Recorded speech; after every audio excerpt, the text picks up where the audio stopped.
विष्णुपदाय कृष्णपृष्ठाय भूतले श्रीमते भक्तिवेदांत स्वामिनिति नामिने। नमस्ते सरस्वती देवी गौरवाणी प्रचारिणे निर्विशेष शून्यवादी पश्चात्परदेशतारिणे। श्रील प्रभुपाद 1976 সালের 17ই মে তিনি হুনুলুলুতে, আপনারা নাম শুনেছেন হুনুলুলু, এই হুনুলুলুতে তিনি এই প্রবচন দিয়েছিলেন।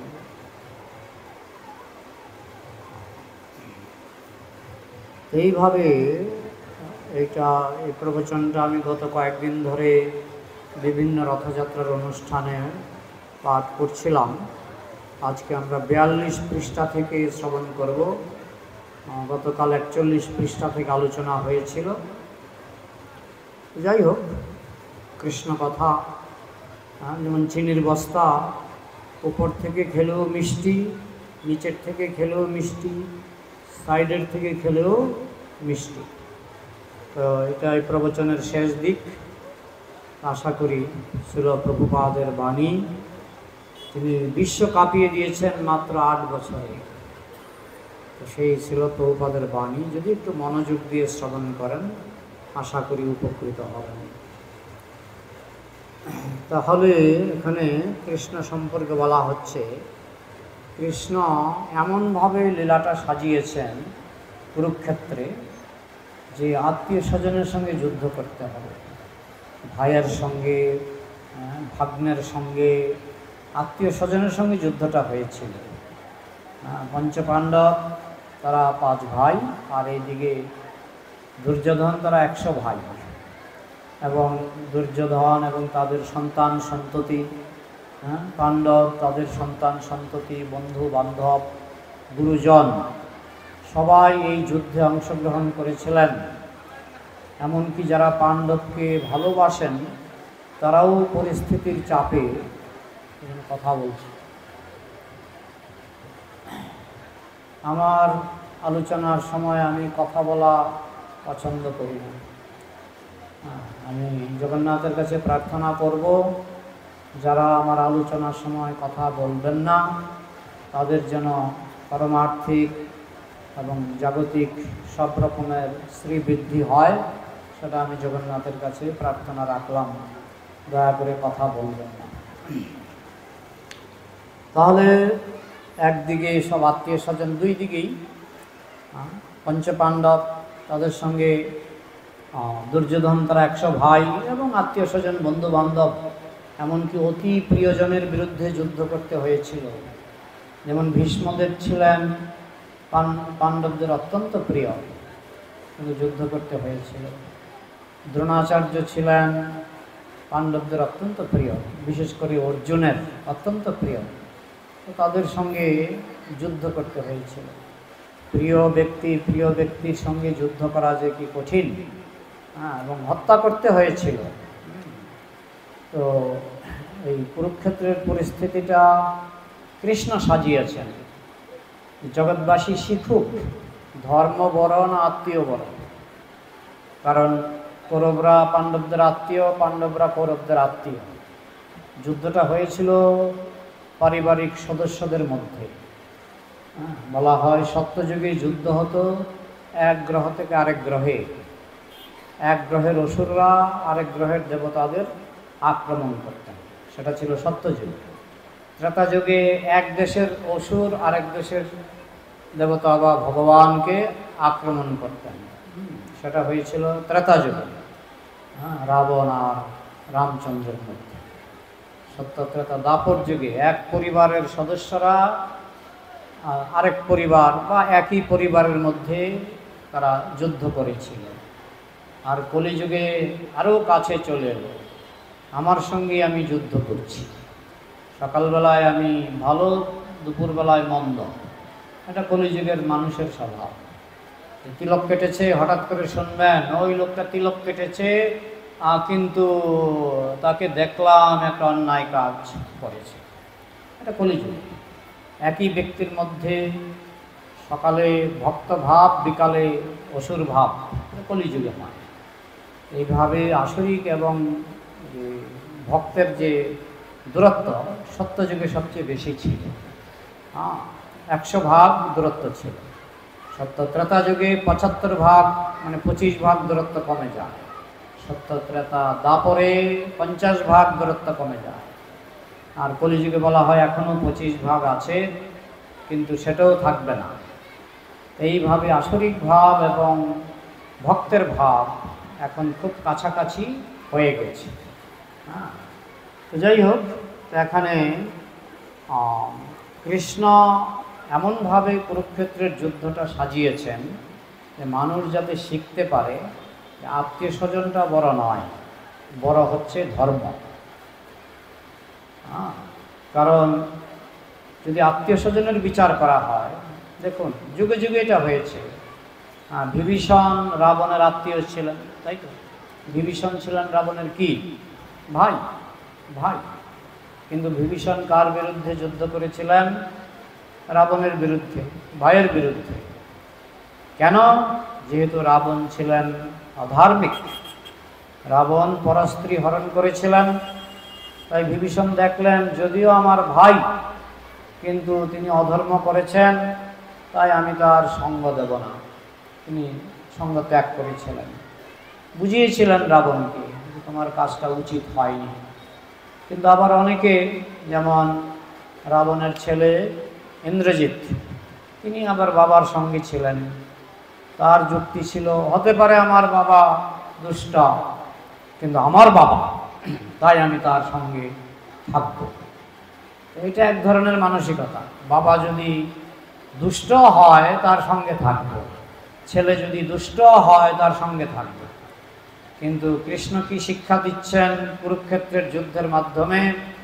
যে এই সমস্ত কৌরবরা দুষ্ট, এরা দ্রৌপদীর বস্ত্র হরণ করার চেষ্টা করেছিল। এরা ভীমকে খাবারের সঙ্গে বিষ মেখে দিয়েছে, যদিও মারতে পারেনি। আরও শক্তি 10,000 হাতির শক্তি হয়ে গেছিল ভীমের। আর দ্রৌপদীর বস্ত্র হরণের সময় কৃষ্ণ তাকে অফুরন্ত বস্ত্র দিয়ে দ্রৌপদীর মহিমা আরও বৃদ্ধি করেছিল।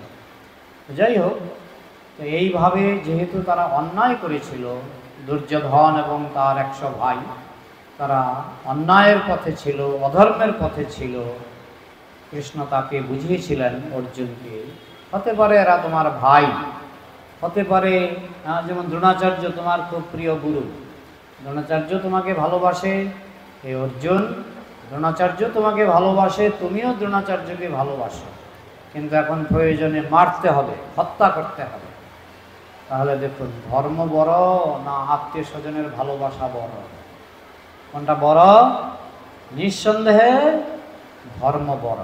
এটাই গীতার শিক্ষা। যার জন্য যুদ্ধটা বাঁধালেন আত্মীয়দের মধ্যে, এই শিক্ষা দিতে যে আত্মীয় বড় নয়, বড় হচ্ছে ধর্ম। এখন কলিযুগের মানুষ অনেক সময় ধর্ম থেকেও আত্মীয়কে বেশি বড় মনে করে। বাবা যদি পাপও করে, তোমাকে বাবার সঙ্গে থাকতে হবে, কিন্তু এটা আধ্যাত্মিক শিক্ষা নয়। যেখানে গেলে তোমার ধর্মের উন্নতি হবে, তুমি সেখানেই থাকো। এবং ভালো পিতামাতা, আমরা জানি আমাদের মায়াপুরে অনেক সময় অনেকে যোগদান করে, পিতামাতা আশীর্বাদ করে, আশীর্বাদ করলাম তোমার যেন ধর্মজীবনে উন্নতি হয়। আবার অনেক পিতামাতা মদখোর, গাঁজাখোর, তারা অভিশাপ দেয় যে বাবা মাকে ছেড়ে, বাবা মার সেবা ছেড়ে মাঠে গেছো, কিচ্ছু হবে না। কিন্তু কৃষ্ণ কি দেখাচ্ছেন? কৌরব আর পাণ্ডব এরা আত্মীয়, ভাই ভাই, আত্মীয় স্বজন, গুরুজন। দ্রোণাচার্য, ভীষ্মদেব, পিতামহ অত্যন্ত শ্রদ্ধেয় ব্যক্তি, পরস্পরকে ভালোবাসেন। কিন্তু ওই বিপাকে পড়ে, যেহেতু সারা জীবন দুর্যোধনের থেকে খাবার দাবার সব গ্রহণ করেছিলেন, আমরা বলি না নুন খাই যার গুণ গাই তার, তো তারা সেটাকেই ধর্ম বলে তারা লীলা করেছিলেন। তারা দেখিয়েছিলেন যেহেতু দুর্যোধনের কাছে থেকে আমরা খাওয়া দাওয়া গ্রহণ করেছি, অন্ন বস্ত্র বাসস্থান সারা জীবন পেয়েছি, তাই আমরা তার পক্ষেই যুদ্ধ করব। তো তারাও লীলার ছলে ধর্মপক্ষ ছেড়ে অধর্ম পক্ষে যুদ্ধ করেছিলেন, যার ফলে ভীষ্মদেব, দ্রোণাচার্য তাদেরও ওই যুদ্ধক্ষেত্রে মৃত্যু হয়েছিল। Therefore, that means he leaned to the family side. তো অর্জুন প্রথম দিকে তিনি পরিবার পরিজনের প্রতি ঝুঁকে পড়েছিলেন, এই জন্য অর্জুন বিষাদ যোগ। দেখবেন এরা আমার আত্মীয় স্বজন, আমি কি করে এদের সঙ্গে যুদ্ধ করব, আমি বরং হিমালয়ে চলে যাব, ভৈক্ষমপি হলো কে, আমি ভিক্ষা করে খাবো, তবু আমার রাজত্বের দরকার নাই। এইভাবে অর্জুনের মনেও ওই আত্মীয় স্বজনের প্রতি স্নেহ মায়া মমতা জেগেছিল। কিন্তু আমাদের স্নেহ মায়া মমতা থাকা উচিত ধর্মের পক্ষে। এটা খুব কঠিন কাজ, কঠিন কাজ, কিন্তু সেটাই গীতার মূল শিক্ষা। অর্জুন বিষাদ যোগে অর্জুন দেখালেন আমার ধর্মটা বড় নয়, আমার বড় আত্মীয় স্বজন। কিন্তু কৃষ্ণ বললেন তোমার কাছে আত্মীয় স্বজনের থেকেও বড় হচ্ছে ধর্ম। এটাই গীতার শিক্ষা। So because he belonged to the Kuru's family, he took side of the family. Arjun যেহেতু কুরু বংশের সন্তান, আর দুর্যোধন এবং 100 ভাই তারাও কুরু বংশের, সকলেই একই বংশের সন্তান। তাদের পূর্বপুরুষ ছিলেন মহারাজ কুরু। সেই হিসাবে পাণ্ডবরাও কৌরব, কৌরবরাও কৌরব। কিন্তু দুর্যোধন সেটা মনে করতেন না। দুর্যোধন ভাগ করে দিয়েছিলেন, বা ধৃতরাষ্ট্র, মামকা, পাণ্ডবা, আমার দল আর পাণ্ডবের দল ভাগ করে দিয়েছেন। যারা ভক্ত তারা এরকম ভাগাভাগি করেন না। ইংরেজরাও কৃষ্ণের সন্তান, রাশিয়ানরাও কৃষ্ণের সন্তান, মুসলমানরাও কৃষ্ণের সন্তান, আমরা সকলেই কৃষ্ণের সন্তান। কৃষ্ণ ভক্তের চোখে কোনো ভাগাভাগি নাই। এই জন্য মায়াপুরে গেলে দেখবেন প্রায় 150টি দেশের মানুষ মায়াপুরে বসবাস করে। কয়জন আর প্লেন ভাড়া দিয়ে আসতে পারে? বেশিরভাগই তাদের দেশে। আপনি যদি বিদেশে যান অবাক হয়ে যাবেন, সারা বিশ্বে এখন কৃষ্ণ ভক্ত বাড়ছে বাড়ছে বাড়ছে। মায়াপুরে কয়জন প্লেন ভাড়া দিয়ে আসতে পারে? কিন্তু তা সত্ত্বেও আপনি দেখে অবাক হয়ে যাবেন। কতগুলি পাড়াই আছে, রাশিয়ান পাড়া, রাশিয়ান পাড়া, অনেক বিল্ডিং, সুন্দর সুন্দর বিল্ডিং। তারণপুর, সেখানে গেলে রাশিয়ান পাড়া। এরকম বিভিন্ন দেশের ভক্তরা বিভিন্ন এলাকায় সেখানে থাকছে এবং সকলেই মঙ্গল আরতিতে যোগদান করছে। কৃষ্ণ ভক্তে নাহি জাতি কুলাদি বিচার, যেই ভজে সেই বড় অভক্তহীন ছাড়। কৃষ্ণ ভজনে নাহি জাতি কুলাদি বিচার। কৃষ্ণ ভজনে জাতি কুলের বিচার নাই। চণ্ডালও যদি কৃষ্ণ ভজনা করে সে ব্রাহ্মণের উপরে উঠে যায়।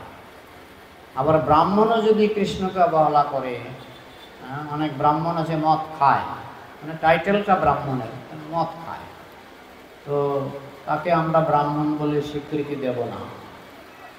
অনেকে বলে না না তারাই ব্রাহ্মণ, টাইটেল থাকলেই ব্রাহ্মণ। কৃষ্ণ টাইটেলে গুরুত্ব দেননি, তিনি গুরুত্ব দিয়েছেন আচরণে। জন্ম কর্ম চমে না, তিনি বলেছেন চতুর্বর্ণং মায়া সৃষ্টম গুণ কর্ম বিভাগশ। জন্ম কর্ম বিভাগশ তিনি বলেননি, গুণ দেখতে হবে, মানুষের গুণ। তাই হরিদাস ঠাকুর তিনি মুসলমান পরিবারে জন্মগ্রহণ করেছিলেন, কিন্তু তার গুণ ছিল একজন শুদ্ধ বৈষ্ণব। তাই মহাপ্রভু তাকে নামাচার্য, আচার্য মানে ব্রাহ্মণ, নামাচার্য ছিল হরিদাস ঠাকুর নাম দিয়েছিলেন। এটা হচ্ছে বৈষ্ণব ধর্ম। তো অর্জুন প্রথম দিকে আত্মীয় স্বজনের দিকে ঝুঁকে পড়েছিলেন। আসলে এগুলি কৃষ্ণই করাচ্ছেন, কারণ না হলে গীতাটা বলবেন কি করে? অর্জুন যদি কিছু ভুল না করে গীতা বলা সম্ভব নয়। ঠিক তেমনি পরীক্ষিত মহারাজ যদি কিছু ভুল না করতেন, পরীক্ষিত মহারাজ মুনির গলায় সাপ ঝুলিয়ে দিয়েছিলেন, তো যদি ভুল না করতেন তাহলে ভাগবত বলার সুযোগ হয় না। অর্জুন যদি ভুল না করতেন তাহলে গীতা বলার সুযোগ হয় না। তাই কৃষ্ণ ইচ্ছা করেই ভক্তকে দিয়ে কিছু ভুল করাচ্ছেন, যে আমি যাতে গীতাটা বলতে পারি। ভুলটা কি? না তোমার কাছে ধর্মের থেকেও আত্মীয় বড় হয়ে গেছে। কিন্তু কৃষ্ণ তাকে গীতার 18টি অধ্যায়ে শিক্ষা দিলেন, আত্মীয় থেকেও ধর্ম বড়, আত্মীয় থেকেও ধর্ম বড়। এবং মহান মহান ভক্তরা যুগে যুগে তাই করেছেন। বিভীষণ রাবণকে ছেড়ে দিলেন, ভাইকে ছেড়ে দিলেন, কারণ ভাইয়ের থেকেও ধর্ম বড়, ধর্ম বড়। যাই হোক, এটাই হচ্ছে গীতার শিক্ষা। After understanding Krishna, when he came to the conclusion that I must be with Krishna's side, not to the family side, then he became perfect. যখন অর্জুন বুঝতে পারলেন আমাকে ধর্মের পক্ষে থাকতে হবে, কৃষ্ণ তিনি হচ্ছেন ধর্মের প্রবর্তক, তিনি ভগবান, তাই আমাকে ধর্মের পক্ষে থাকতে হবে, পরিবারের পক্ষে নয়, তখনই অর্জুন তিনি নিখুঁত সিদ্ধান্ত নিলেন যে আমাকে ধর্মের পক্ষে থাকতে হবে। অনেক সময় আমাদের জীবনে এরকম ঘটনা ঘটে, যদি আমি গার্জিয়ানের পক্ষে থাকি আমার ধর্ম নষ্ট হয়, আবার আমি যদি ধর্মের পক্ষে যেতে চাই আমার গার্জিয়ানকে ছাড়তে হয়। অনেক সময় এরকম কনফ্লিক্ট, দ্বন্দ্ব আমাদের জীবনে আসে। কিন্তু যিনি বুদ্ধিমান তিনি সবসময় ধর্মের পক্ষকে গুরুত্ব দেবেন। After hearing thoroughly Bhagavad Gita, Krishna said, now what you will do? এবার কৃষ্ণ যখন দেখলেন যে অর্জুনের মনের মধ্যে বিভ্রান্তি সৃষ্টি হয়েছে, তখন কৃষ্ণ 18 অধ্যায় ভগবদ গীতা তিনি বললেন, এবং বলার পরে অর্জুনকে বললেন, যথেচ্ছসি তথা কুরু, যা খুশি তা করো। তুমি এখন কি করতে চাও?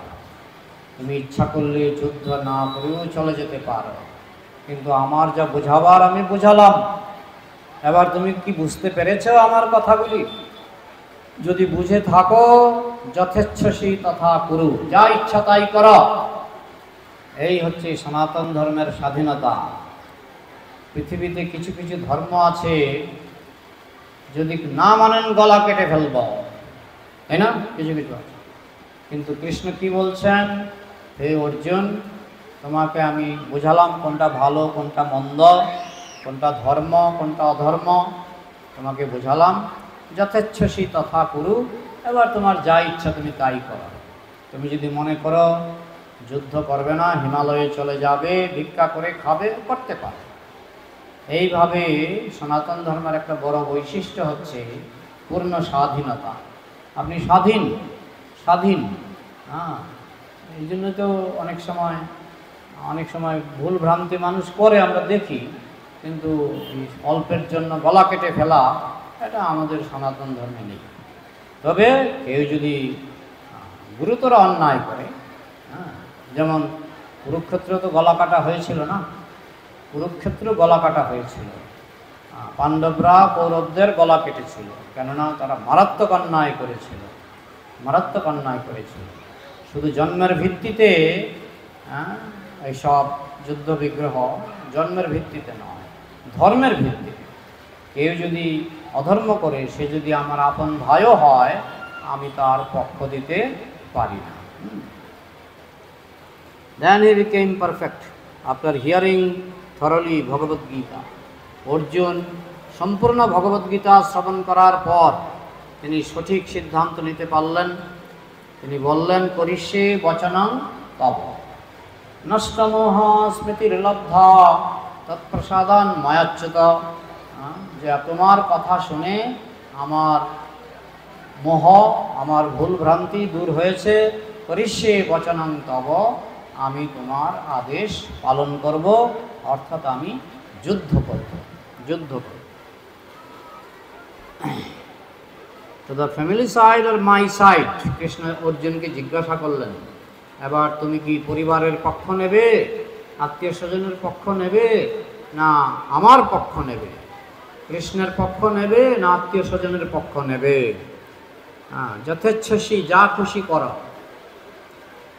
দ্যাট ফ্রিডম ইজ দেয়ার, এই স্বাধীনতা কিন্তু আমাদেরকে দেয়া হয়েছে। আমরা ইচ্ছা করলে কৃষ্ণের পক্ষে থাকতে পারি, ইচ্ছা করলে কৃষ্ণের বিপক্ষেও যেতে পারি। যথেচ্ছসি, যা ইচ্ছা করো, যথেচ্ছসি তথা কুরু, যা খুশি করো। Whatever you like you can do, তুমি যা তোমার ইচ্ছা, যা তোমার পছন্দ তুমি করতে পারো। I have given my instruction, আমি কৃষ্ণ, আমি কিন্তু বলে দিলাম কোনটা ভালো কোনটা মন্দ, কোনটা ধর্ম কোনটা অধর্ম, আমি সব বলে দিলাম। এবার তুমি হে অর্জুন যথেচ্ছসি তথা কুরু, তোমার এবার সিদ্ধান্ত নেওয়ার পূর্ণ স্বাধীনতা আছে। That freedom is there always, এই স্বাধীনতা চিরকাল ভগবান জীবকে দিয়ে থাকেন। এই স্বাধীনতা দিয়েছেন বলেই তো আমরা কেউ পাপ করি, কেউ পুণ্য করি, কেউ ভক্তি করি। স্বাধীনতা না থাকলে তো যেমন কুকুর বেড়াল, তাদের স্বাধীনতা নেই। বাঘ যদি একটা মানুষকে হত্যা করে, বাঘের কোনো পাপ হয় না। বাঘ যদি একটা মানুষকে হত্যা করে, বাঘের কোনো পাপ হয় না, কারণ তার বুদ্ধি বিকশিত নয়, পাশবিক বুদ্ধি, সংকুচিত চেতনা, তার বুদ্ধি বিকশিত নয়। তো সে যদি একটা মানুষকে পাপ করে, সেই পাপে তাকে নরক যেতে হয় না। কিন্তু একটা মানুষ যদি একটা মানুষকে হত্যা করে, তাহলে মানুষকে নিশ্চয়ই নরকে যেতে হবে। অবশ্য কোনো অধার্মিক, খুব ভয়ঙ্কর অধার্মিক ব্যক্তিকে যদি হত্যা করা হয়, যেমন কুরুক্ষেত্রের যুদ্ধে অর্জুন পাপী তাপীদের হত্যা করেছিলেন, সেক্ষেত্রে নরক যেতে হয় না। কিন্তু কোনো ধার্মিক ব্যক্তিকে যদি হত্যা করা হয়, তাহলে নিঃসন্দেহে নরকে যেতে হয়। Krishna or his representative, the spiritual master, he can give you good instructions, good advice. Krishna অথবা তার প্রতিনিধি, তার প্রতিনিধিকে বা কারা? সৎ গুরুদেব। কৃষ্ণের প্রতিনিধি হচ্ছেন সৎ গুরুদেব।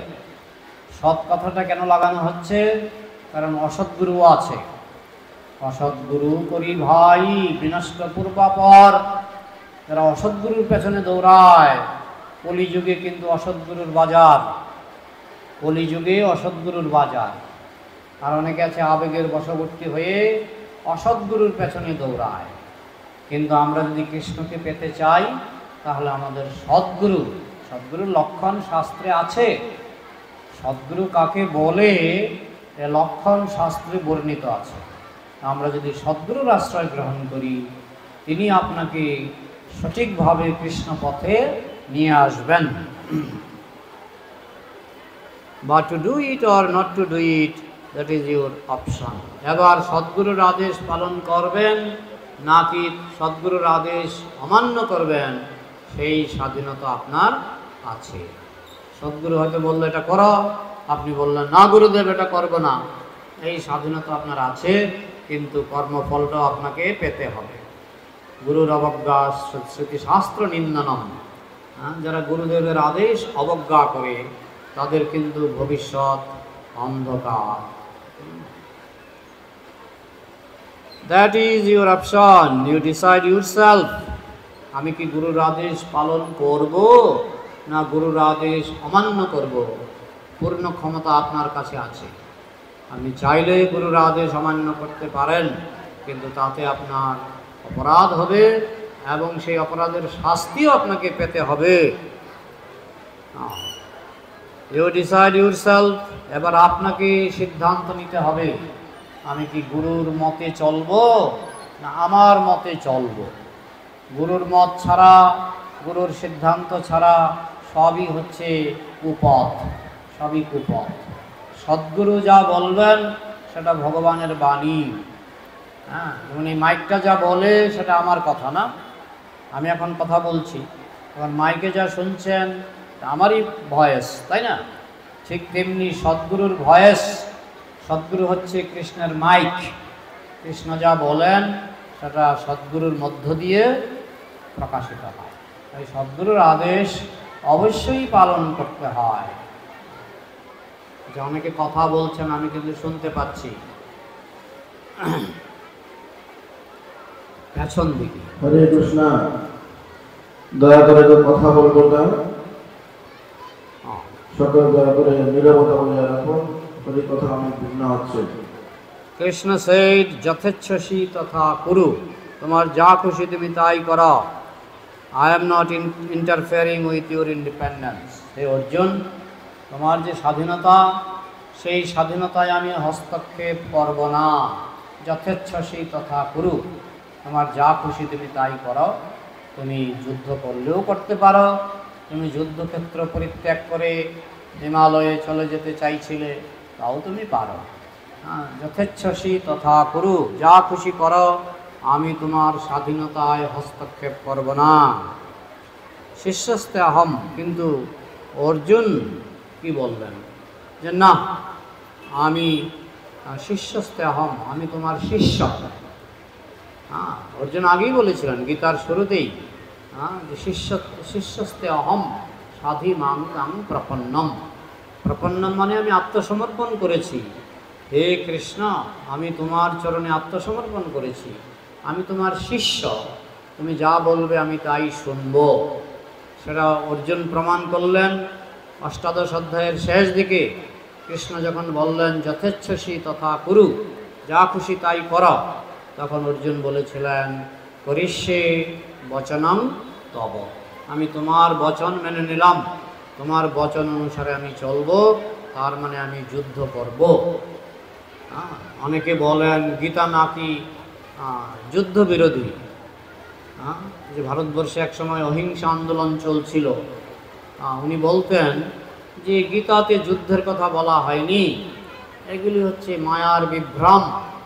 গীতাতে যুদ্ধের কথা বলা হয়েছে, গীতা শুনেই তো অর্জুন যুদ্ধ করলেন, পাণ্ডবরা যুদ্ধ করলেন। সুতরাং গীতা যুদ্ধ বিরোধী নয়, গীতা যুদ্ধের পক্ষে, তবে ধর্মযুদ্ধ। পাণ্ডবরা করেছিলেন ধর্মযুদ্ধ, আর দুর্যোধন ও তার বন্ধু বান্ধব আত্মীয় স্বজন ভাইয়েরা তারা করেছিলেন অধর্মযুদ্ধ, আর পাণ্ডবরা করেছিলেন ধর্মযুদ্ধ। তো কৃষ্ণ বলছেন হে অর্জুন, তোমার স্বাধীনতায় আমি হস্তক্ষেপ করব না। I am dealing as your spiritual master. Krishna বলছেন আমি গুরু রূপে। আচ্ছা, এত কথা কেন হচ্ছে? আমার একটা রোগ আছে, আমি কথা পাঠের সময় সহ্য করতে পারি না। এত কথা কেন হচ্ছে? সকলে দুহাত তুলুন, উচ্চস্বরে বলুন হরে কৃষ্ণ হরে কৃষ্ণ কৃষ্ণ কৃষ্ণ হরে হরে, হরে রাম হরে রাম রাম রাম হরে হরে। বর্ধমানে যদি আপনাদের আত্মীয় স্বজন থাকে, ফোন করে জেনে নেবেন। গতকাল আমার বর্ধমানে পাঠ ছিল, তু শব্দটি কেউ করেনি। আমি আশা করি আপনারাও ভদ্র মহিলা এবং ভদ্রলোক, তাই আমি বর্ধমানের থেকে বেশি নীরবতা এখানে প্রত্যাশা করছি। আমি তো রস পাব, নীরবভাবে শুনে দেখুন একরকম রস, আর কথাবার্তা বলে আরেক রকম রস। বুঝেছেন? কৃষ্ণ ওয়াজ অ্যাকসেপ্টেড। তখন অর্জুন বলেছিলেন করিষ্যে বচনং তব, আমি তোমার কথাই মেনে নিলাম। You accepted me as your spiritual master. এবং কৃষ্ণ বলছেন যেহেতু তুমি আমাকে গুরুরূপে বরণ করেছ, তোমার যা খুশি তুমি তা করো। গুরুর কর্তব্য হলো উপদেশ দেওয়া, আমি তোমাকে সদ উপদেশ দিলাম, এবার তোমার যা খুশি তুমি তাই করো। শিষ্যস্তে অহং সাধিমাং তাং প্রপন্নম। তুমি তো বলেছিলে যে তুমি আমার শিষ্য, এবার তুমি শিষ্যের কর্তব্য পালন করো। I accept you as my spiritual master. সেই গীতার শুরুতেই দ্বিতীয় অধ্যায় না, শিষ্যস্তে অহং সাধিমাং তাং প্রপন্নম। আমি তোমার শিষ্য, আমাকে তুমি পথ দেখাও, আমি তোমার কথাই মেনে চলব। What kind of disciple? প্রপন্নম, ফুললি সারেন্ডার্ড। কেমন শিষ্য? যে না, আজকাল অনেকেই গুরু মানে দীক্ষা নিয়ে ছবি একটা টাঙিয়ে দেয়। ছবি টাঙানোটাই সার, সব অনাচার, মদ খাওয়া থেকে শুরু করে অনেক কিছুই করে। ঘরে গুরুদেবের ছবি, তা আমরা যদি বলি গুরুদেব আপনাদের মদ খেতে নিষেধ করে না, না না নিষেধ নাই, আমরা যা খুশি তাই করতে পারি। তো এগুলি হচ্ছে কলিযুগের গুরু, কলিযুগের অসৎগুরু। হ্যাঁ, কিন্তু সদ্গুরু তিনি কিন্তু খুব আপনাকে, হ্যাঁ, গুরু মানেই খুব ভারী, ভারী মানে আপনাকে শাসন করবেন। শিষ্য মানে যাকে শাসন করা যায়। তো কলিযুগের মানুষ শাসন পছন্দ করে না, তারা এমন গুরু খুঁজে বেড়ায়, আমি অনাচার করব, আমার গুরুদেব তু শব্দটি করবেন না। হ্যাঁ, গুরুদেব হয়তো বলবে যে আমাকে মাসে মাসে কিছু দিও, কিন্তু মাসে মাসে কিছু টাকা দিও, কিন্তু মাছ খাও মদ খাও আমাদের কোনো আপত্তি নাই। এটা হচ্ছে কলিযুগের গুরু। Now whatever you will say I will do. তখন অর্জুন বললেন, হে কৃষ্ণ, তুমি যা বলবে আমি তাই করব। হ্যাঁ, তোমার আদেশ পালন করব। এই হচ্ছে শিষ্য। শ্বাস ধাতু, শ্বাস ধাতু মানে শাসন। গুরুর কাজ হচ্ছে শিষ্যকে শাসন করা। এখন তো আমরা অনেক আরামে আছি, কিন্তু আগে গুরুদেব মাঝে মধ্যে শিষ্যকে চর দিত। এমন একটা সময় ছিল ভারতবর্ষে, প্রাচীন ভারতে, গুরুদেব মাঝে মধ্যে শিষ্যকে চর দিত, থাপ্পড় দিত। এখন তো আমরা, গুরুও জানে যে এখনকার এরকম যোগ্য শিষ্য নেই। তারপরেও আপনি যদি অনুগত থাকেন তাহলে কিন্তু গুরুদেব আপনাকে শাসন করবে। অনুগত না থাকলে গুরুদেব মিষ্টি মিষ্টি কথা বলে আপনাকে ফাঁকি দেবে, বুঝেছেন? শিষ্য, I have several Times explain, শ্বাস ধাতু, শ্বাস ধাতু থেকে শিষ্য কথাটা এসেছে। শ্বাস মানে শাসন। গুরুদেব যদি শিষ্যকে শাসনই করতে না পারলেন তাহলে এটা কিসের শিষ্য আর কিসের গুরু? তো voluntarily accept the ruling of a person. শিষ্য মানে স্বেচ্ছায় শাসন স্বীকার করা। হে গুরুদেব, আপনি আমাকে শাসন করুন, দয়া করে শাসন করুন, তাহলে আমি কৃতার্থ হব, আমার জীবন ধন্য হবে। হ্যাঁ, যেমন অদ্বৈত আচার্য আর কি কমলাকান্ত, কমলাকান্ত বলে একজন ভক্ত ছিলেন। মহাপ্রভু তাকে মাঝে মধ্যে ধমক দিতেন। তো অদ্বৈত আচার্য কান্না শুরু করলেন। কি হয়েছে? মহাপ্রভু জিজ্ঞাসা করলেন, তোমার কি হয়েছে? বলে, আমি আপনার আপন হতে পারলাম না। কেন? বলে, আপনি কমলাকান্তকে ধমক দিচ্ছেন, আমাকে কোনোদিন ধমক দিচ্ছেন না। তো মহাপ্রভু অদ্বৈত আচার্যকে গুরুজন বলে মনে করতেন, তাই তিনি অদ্বৈত আচার্যকে ধমক দিতেন না। কিন্তু অদ্বৈত আচার্য জানতেন যে মহাপ্রভু হচ্ছেন স্বয়ং ভগবান। তিনি যদি আমাকে ধমক না দেন আমার জীবন কি করে সংশোধন হবে? এটা ছিল তার অবশ্য জীবশিক্ষার জন্য তিনি এই ভূমিকা গ্রহণ করেছিলেন। তো তিনি বলছিলেন যে আপনি কমলাকান্তকে শাসন করছেন, কিন্তু আমাকে শাসন করছেন না। আমাদের শিক্ষার জন্য যে গুরুদেব যদি কাউকে শাসন করে বুঝতে হবে সে খুব বড় শিষ্য, আর গুরুদেব যদি শুধু পিঠে হাত বোলায় বুঝতে হবে কিছু ফাঁকি দিচ্ছে আমাকে, আমাকে শাসন করছে না মানে কিছু আমাকে কিছু ফাঁকি দিচ্ছে। মহাপ্রভু তাই করতেন, অনেককে খুব আদর করতেন, অনেককে খুব শাসন করতেন। কিন্তু প্রকৃত শিষ্য তারাই যারা গুরুদেবের কাছ থেকে শাসন পেয়েও আনন্দ পায়, তারাই প্রকৃত শিষ্য। You go on talking whatever nonsense you can, I will do my own business. যারা অসৎ শিষ্য তারা গুরুদেবকে কি বলে যে আপনার যা খুশি উপদেশ দেন আর আমার যা করার আমি করব। আপনি যদি বলেন মদ খাবে না, আমি খাবো। এগুলো হচ্ছে অসৎ শিষ্য, অসৎ শিষ্য। I will do my own business, আমার যেটা কাজ আমি করে যাব, আপনার যা খুশি বলেন। দ্যাট ইজ নট শিষ্য, এটা শিষ্য নয়। শিষ্য মানে গুরুদেবের আদেশ যে পালন করে, গুরুদেবের শাসন যে মাথা পেতে নেয়, তাকেই বলা হয় শিষ্য। শিষ্য মিন্স শিষ্যস্তে অহম সাধিমাং তাং প্রপন্নম তদ্বিদ্ধি প্রণিপাতেন পরিপ্রশ্নেন সেবয়া উপদেক্ষন্তি তে জ্ঞানম জ্ঞানিনস্তত্ত্বদর্শিন। যে আমি তদ্বিদ্ধি প্রণিপাতেন, গুরুদেবের কাছে প্রণাম করতে হয়। কেমন প্রণাম?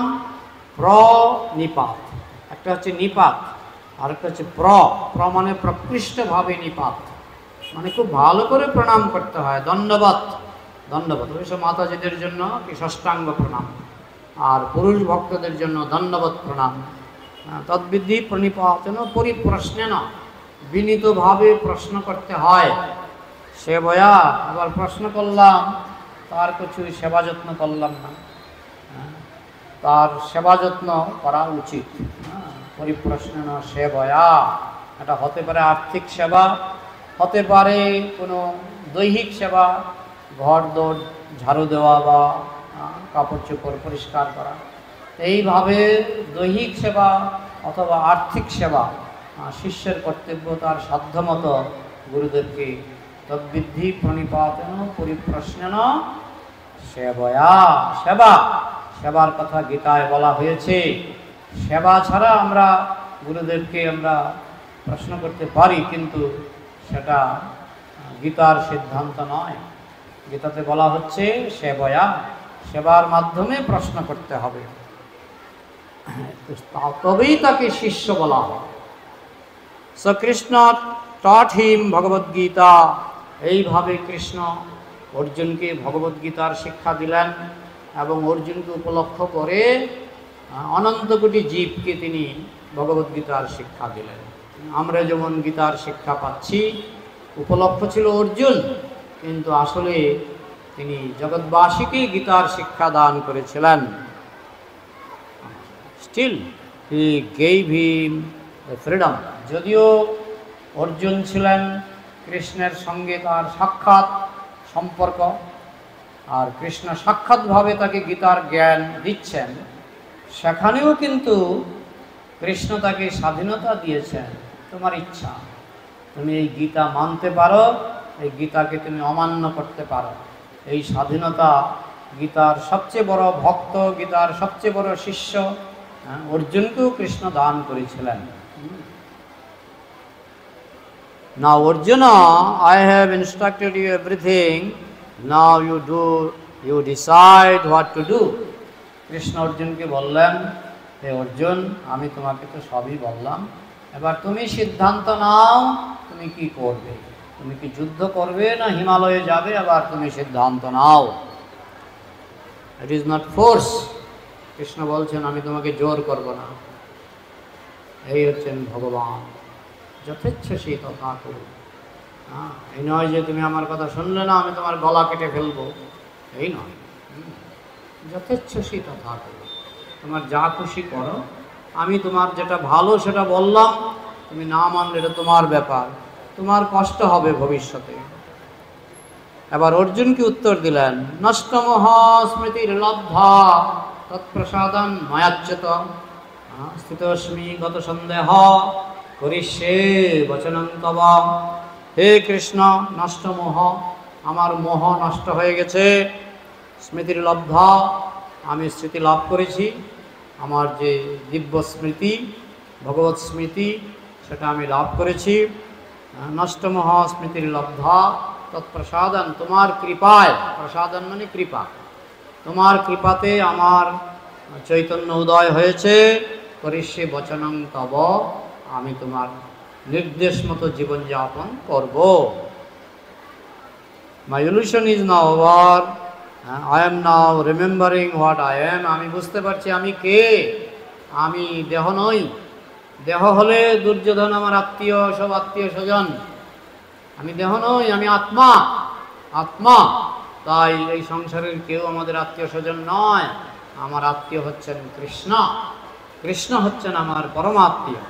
তাই কৃষ্ণ যা বলেন আমি তাই করব। I am not belonging to this family, আমি এই পরিবারের সদস্য নই। That remembering means I am not. তৎপ্রসাদাৎ মায়াচ্যুত নষ্টমোহ স্মৃতির লব্ধা। In the material world we have lost our memory.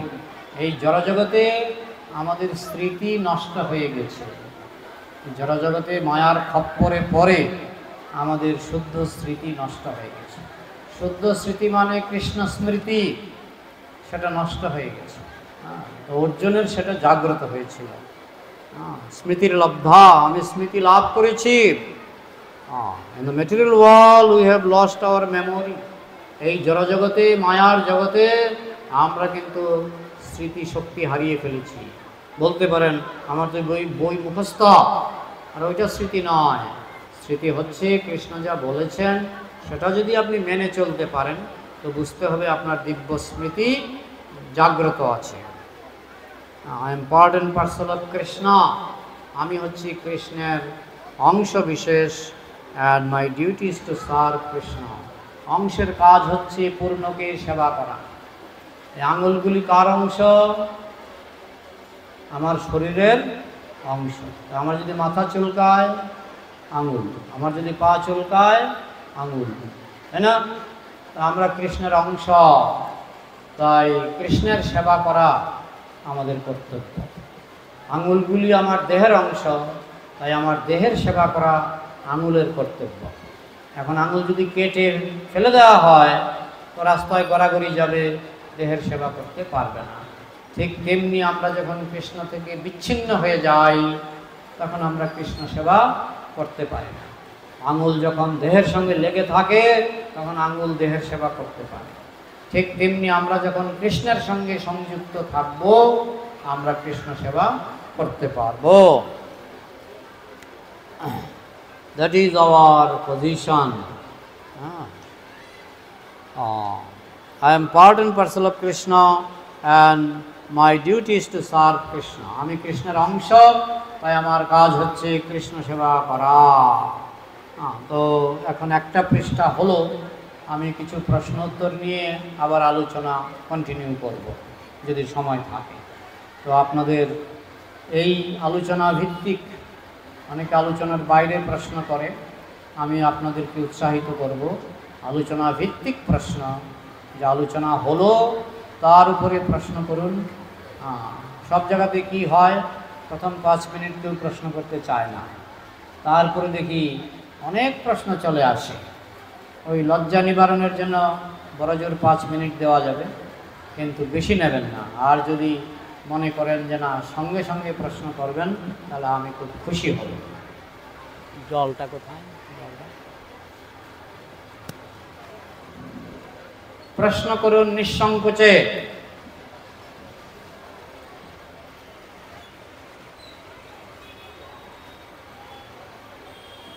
নিঃসংকোচে প্রশ্ন করুন।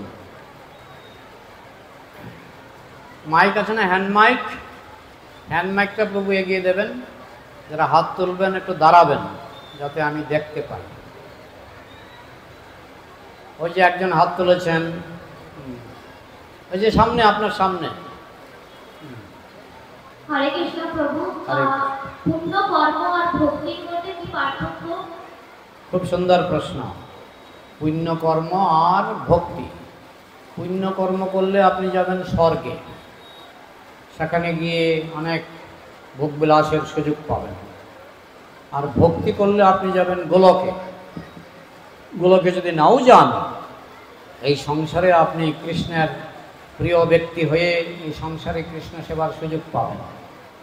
তাই ভক্তের কাছে গোলক আর এই সংসারে কোনো পার্থক্য নাই, কারণ ভক্তের অনুভূতি হচ্ছে কৃষ্ণ প্রেম। তিনি গোলকে থাকলেও কৃষ্ণ প্রেম অনুভব করেন, এই পৃথিবীতে থাকলেও কৃষ্ণ প্রেম অনুভব করেন।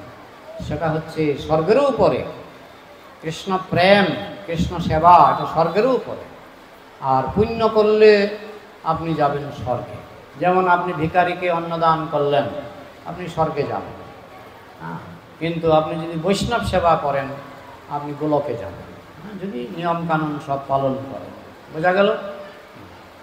এরকম ওই যে কোথায় পেছন থেকে প্রশ্ন করলে মাইক পৌঁছানো কঠিন, যদি সামনে এগিয়ে আসেন বা মাইকটা পাস করে দিন।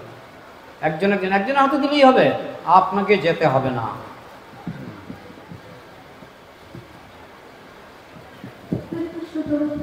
প্রণাম। প্রভু, আপনি আলোচনা করলেন যে ধর্ম সম্বন্ধে, যে গীতার জ্ঞানী হচ্ছে ধর্ম, ধর্মের পক্ষে আমাদেরকে সর্বদা থাকতে হবে এবং বুদ্ধিমান ব্যক্তিরা ধর্মের পথ অবলম্বন করেন, এবং আমরা জানি যে যারা ভক্ত হন তারা হচ্ছেন বুদ্ধিমান। তো এই আলোচনায় আমার একটা কোশ্চেন আছে যে ভক্তরাও অনেক সময় প্রভু শাস্ত্রের জ্ঞান থেকে বিমুখ হয়ে যায়, অথচ তারা ভক্ত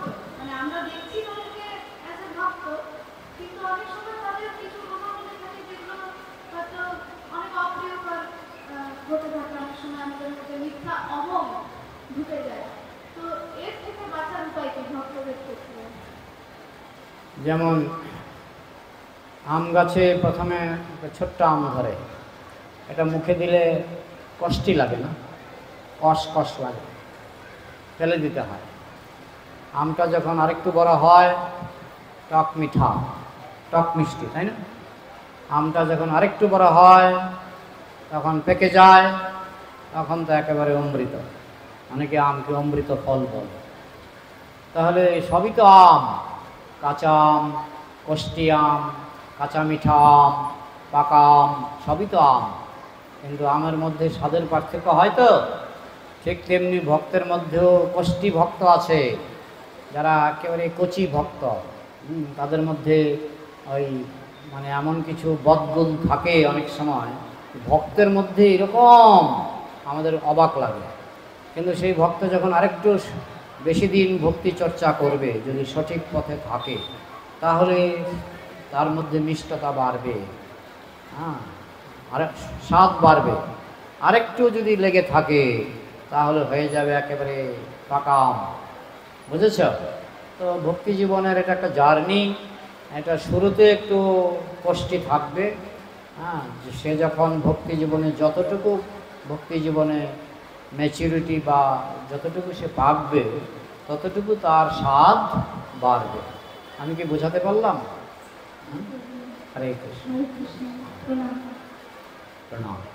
আর এরকম এগিয়ে আসুন সবাই। এই যে সবাই সাহস করছে, আমার ভালো লাগছে।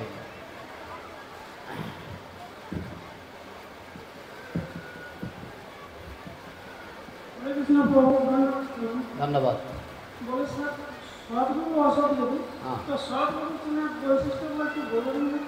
হ্যাঁ, অসৎগুরু চিনে রাখুন। কিছুদিন আগে একজন পাঠ দিচ্ছিলেন, বলছিলেন যে ইস্কনে বিড়ি খেতে দেয় না, ইস্কনে চা খেতে দেয় না। কে বলেছে চা খাওয়া যাবে না? আরে চা তো ছিলই না মহাপ্রভুর আমলে। মহাপ্রভুর আমলে চা ছিল? মহাপ্রভুর আমলে চা ছিল? ছিল না। জানেন না আপনারা? চৈতন্য চরিতামৃতে চার উল্লেখ নাই, কারণ তখন ভারতবর্ষে চা আসেনি। চা কে নিয়ে এসেছিল? ইংরেজরা ভারতবর্ষে যখন চা নিয়ে এলেন, বাঙালিদের বা ভারতীয়দের কাপে ভর্তি করে চা দিতেন। হ্যাঁ, খাবো না খাবো না, আরে একটু খাও, ফ্রি, পয়সা লাগবে না, পয়সা লাগবে না। এই করে তারা নাকি কয়েক বছর বিনামূল্যে চা বিতরণ করেছিল। তারপরে বিনামূল্যে বন্ধ হয়ে গেল, এরপরে পয়সা দিয়ে চা বিক্রি হলো, ভারতবাসীরাও কিনতে শুরু করলো। ভারতবাসীরা চা খাওয়া শিখেছিল ইংরেজদের কাছ থেকে, মহাপ্রভুর কাছ থেকে নয়। তো এরকম কিছু অনাচার ভক্তি জীবনে ঢুকে গেছে। ভক্তির নাম করে অনেকে আমিষ খায়, ভক্তির নাম করে চা পান বিড়ি সিগারেট খায়। তো এগুলি অসদাচার, এগুলি ভক্তি নয়। ভক্তি সম্পর্কে ভাগবতে একটা শ্লোকে 4টা নিয়মের কথা বলা হয়েছে।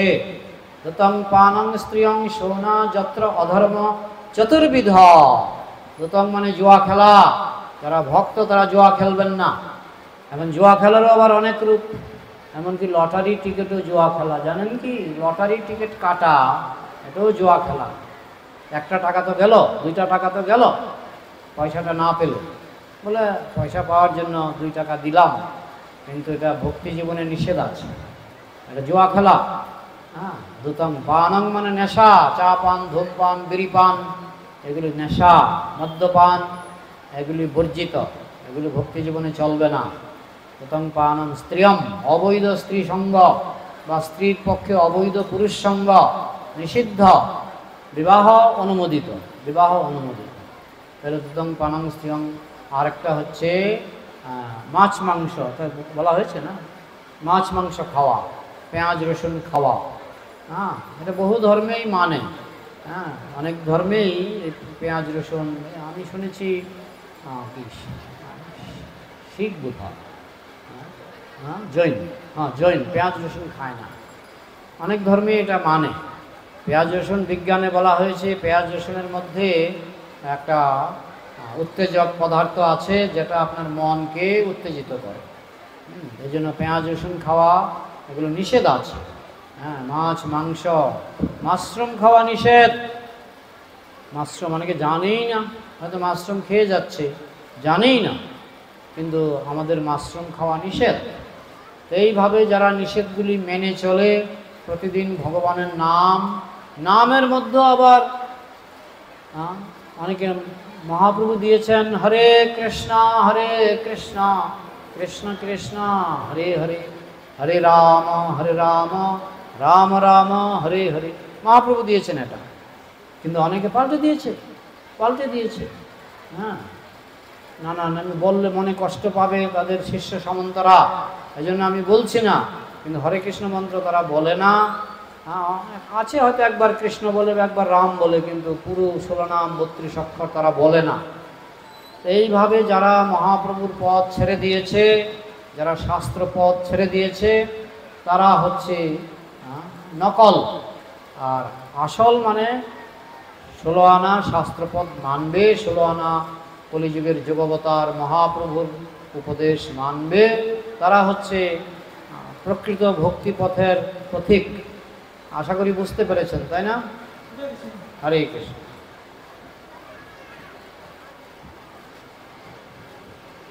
আর কে? ওই যে হাত তুলে দাঁড়াবেন, তাহলে দেখা যায় সহজে।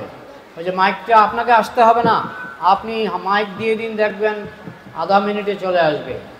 মাইকটা হাতছাড়া করুন, দেখো আপনাকে আসতে হবে না।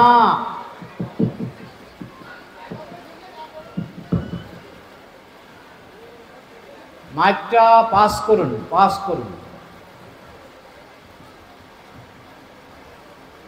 হ্যাঁ, এটা শিখে রাখুন, এরপরে হরে কৃষ্ণ প্রভু। হরে কৃষ্ণ।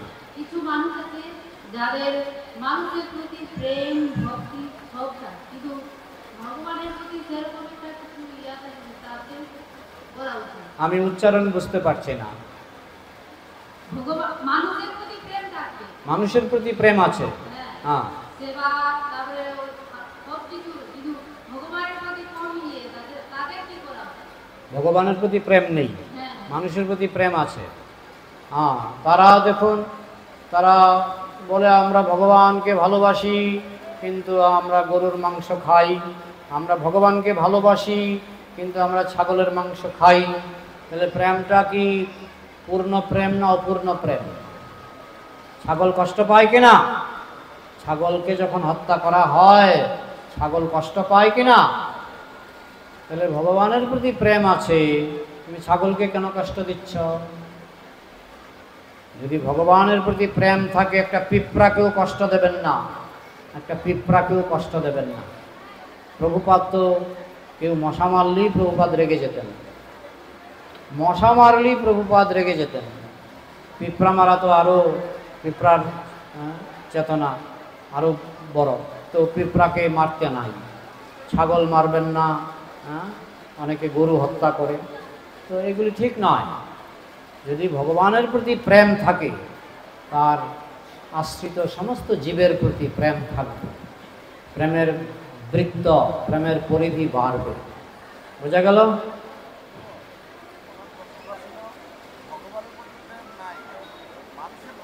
তো আপনার প্রশ্ন হচ্ছে ভগবানের প্রতি প্রেম নাই, মানুষের প্রতি প্রেম আছে। কিন্তু মানুষের প্রতি প্রেম আছে, ছাগলের প্রতি প্রেম নাই, পিঁপড়ার প্রতি প্রেম নাই, শূকরের প্রতি প্রেম নাই, গরুর প্রতি প্রেম নাই। আমরা সেই আংশিক প্রেম স্বীকার করি না। ঠিক আছে? প্রেমের বৃত্তটা অনেক বড়। আর কি? যে একজন এখানে প্রশ্ন করেছেন, আপনি মাইক পাঠিয়ে দিন, মাইক নিয়ে দাঁড়িয়ে আছে, মাইক পাঠিয়ে দিন। ওনাকে দৌড়ে আসতে হবে। আমি বলছি একজনের হাতে হাতে দিলে মাইকটা চলে আসে। এত বুদ্ধি কম হলে হয়? মহারাজ, আমি আপনাকে একটা প্রশ্ন করতে চাই।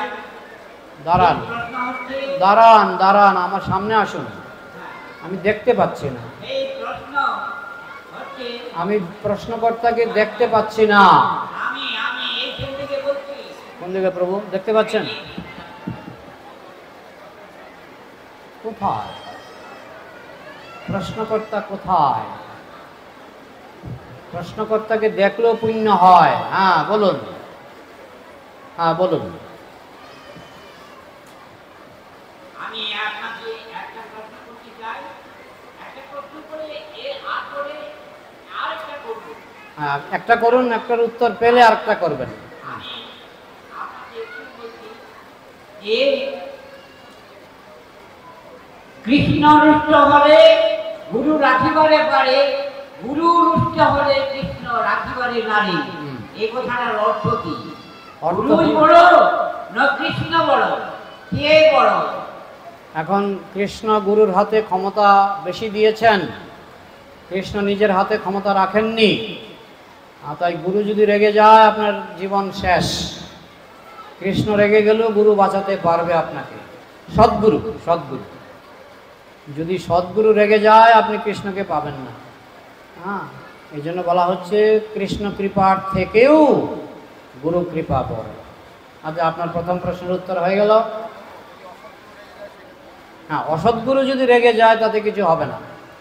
অসৎগুরু যদি রেগে যায়, হ্যাঁ গুরু নিজেই মদ খায়, ওই রকম অসৎগুরু রেগে গেলে কোনো ক্ষতি হবে না। ঠিক আছে? হ্যাঁ গুরু ব্রহ্মা গুরু বিষ্ণু গুরুদেব মহেশ্বর গুরুদেব পরম ব্রহ্ম শ্রী শ্রী গুরুবে নমঃ। এই যে সব সময় এই কথাটা আমরা উচ্চারণ করতে থাকি, গুরুদেব পরম ব্রহ্ম, বলুন। গুরুদেব পরম ব্রহ্ম, তাহলে আমরা গুরুকে সবসময় কেন স্মরণ করতে পারি না? এবং স্মরণ যদি করি তাহলে কৃষ্ণের নাম এখানে কেন আসে? আমি প্রশ্নটা যদি পরিষ্কার নয় তবে আমি বলছি, মনে করুন আপনার বাড়িতে একজন ব্যক্তি একটা চিঠি নিয়ে আপনার বাড়িতে এলেন, বললেন ভারতের রাষ্ট্রপতি এই চিঠিটা দিয়েছেন এবং আপনার সঙ্গে দু চারটা কথা বলার জন্য আমাকে আদেশ করেছেন। আপনি বললেন ভাগ ভাগ, এখান থেকে ভাগ। তো আপনাকে যদি জিজ্ঞাসা করা হয় কেন আপনি লোকটার সঙ্গে খারাপ ব্যবহার করলেন, তিনি বললেন আরে রাষ্ট্রপতি যদি আসতো আমি নিশ্চয়ই ভালো ব্যবহার করতাম, কিন্তু রাষ্ট্রপতির একটা পিয়ন, হ্যাঁ এর সঙ্গে কেন আমি ভালো ব্যবহার করব? আপনি কাকে অপমান করলেন? আপনি কি পিয়নকে অপমান করলেন না রাষ্ট্রপতিকে অপমান করলেন? কাকে অপমান করলেন বলুন? আপনি কি পিয়নকে অপমান করলেন না রাষ্ট্রপতিকে অপমান করলেন? এই কথাটার উত্তর আপনি আমাকে বুঝিয়ে বলে দিন। হ্যাঁ আমি পিয়নের মাধ্যমে রাষ্ট্রপতিকে অপমান করলাম। আমেরিকার রাষ্ট্রপতি যদি আমার কাছে একজন লোক পাঠায় একটা চিঠি দিয়ে, আমি যদি বলি ভাগেন এখান থেকে, হ্যাঁ আপনার সঙ্গে আমার কোনো কথা হবে না, আমেরিকার রাষ্ট্রপতি নিজে আসুক, তো তাহলে আমেরিকার রাষ্ট্রপতির অপমান। আমি যদি আমেরিকার রাষ্ট্রপতির পিয়নকে অপমান করি তাহলে আমেরিকার রাষ্ট্রপতিকে আমি অপমান করলাম। তো ঠিক সেই রকম গুরুদেব হচ্ছেন কৃষ্ণের পিয়ন, তাই আমি যদি গুরুদেবকে অপমান করি তাহলে কৃষ্ণকে অপমান করা হয়। আশা করি বুঝতে পেরেছেন। পরবর্তী প্রশ্ন, ওই যে মাতাজির কাছে এখনো মাইকটা আসেনি।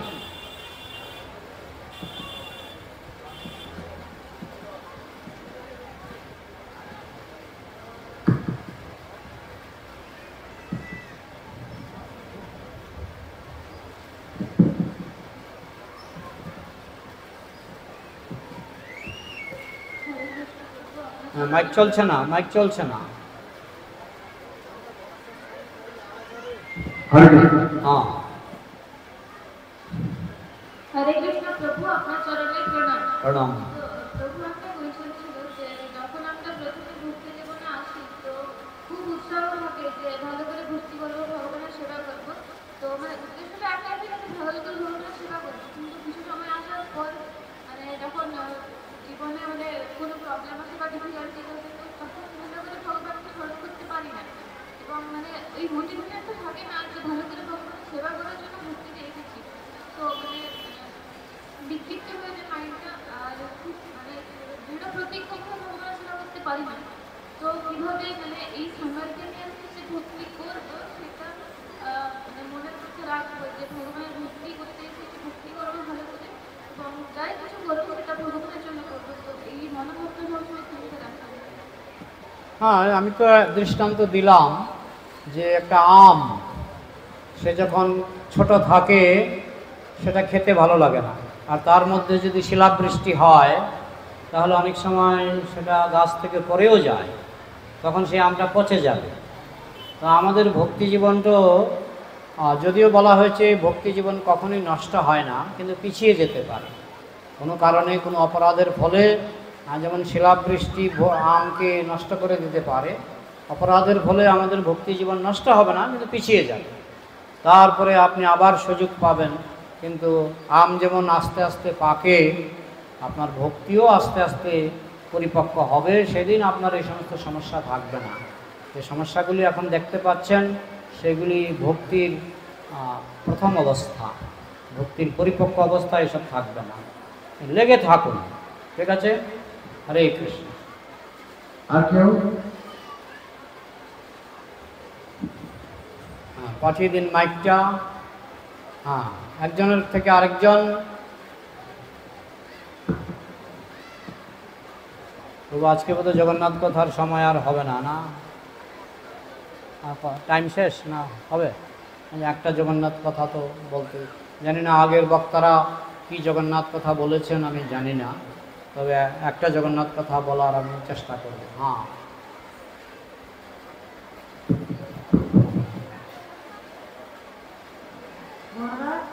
আপনি আমার ভুলটা প্রণাম গ্রহণ করুন। প্রণাম। আর আমার বক্তব্য যে শ্রীকৃষ্ণ ভগবানের 16টা স্ত্রী, তাদের বিবাহ লীলাটা কিভাবে হয়েছে এটা আমাকে একটু বলুন। প্রভু প্রশ্নটা বুঝেছেন?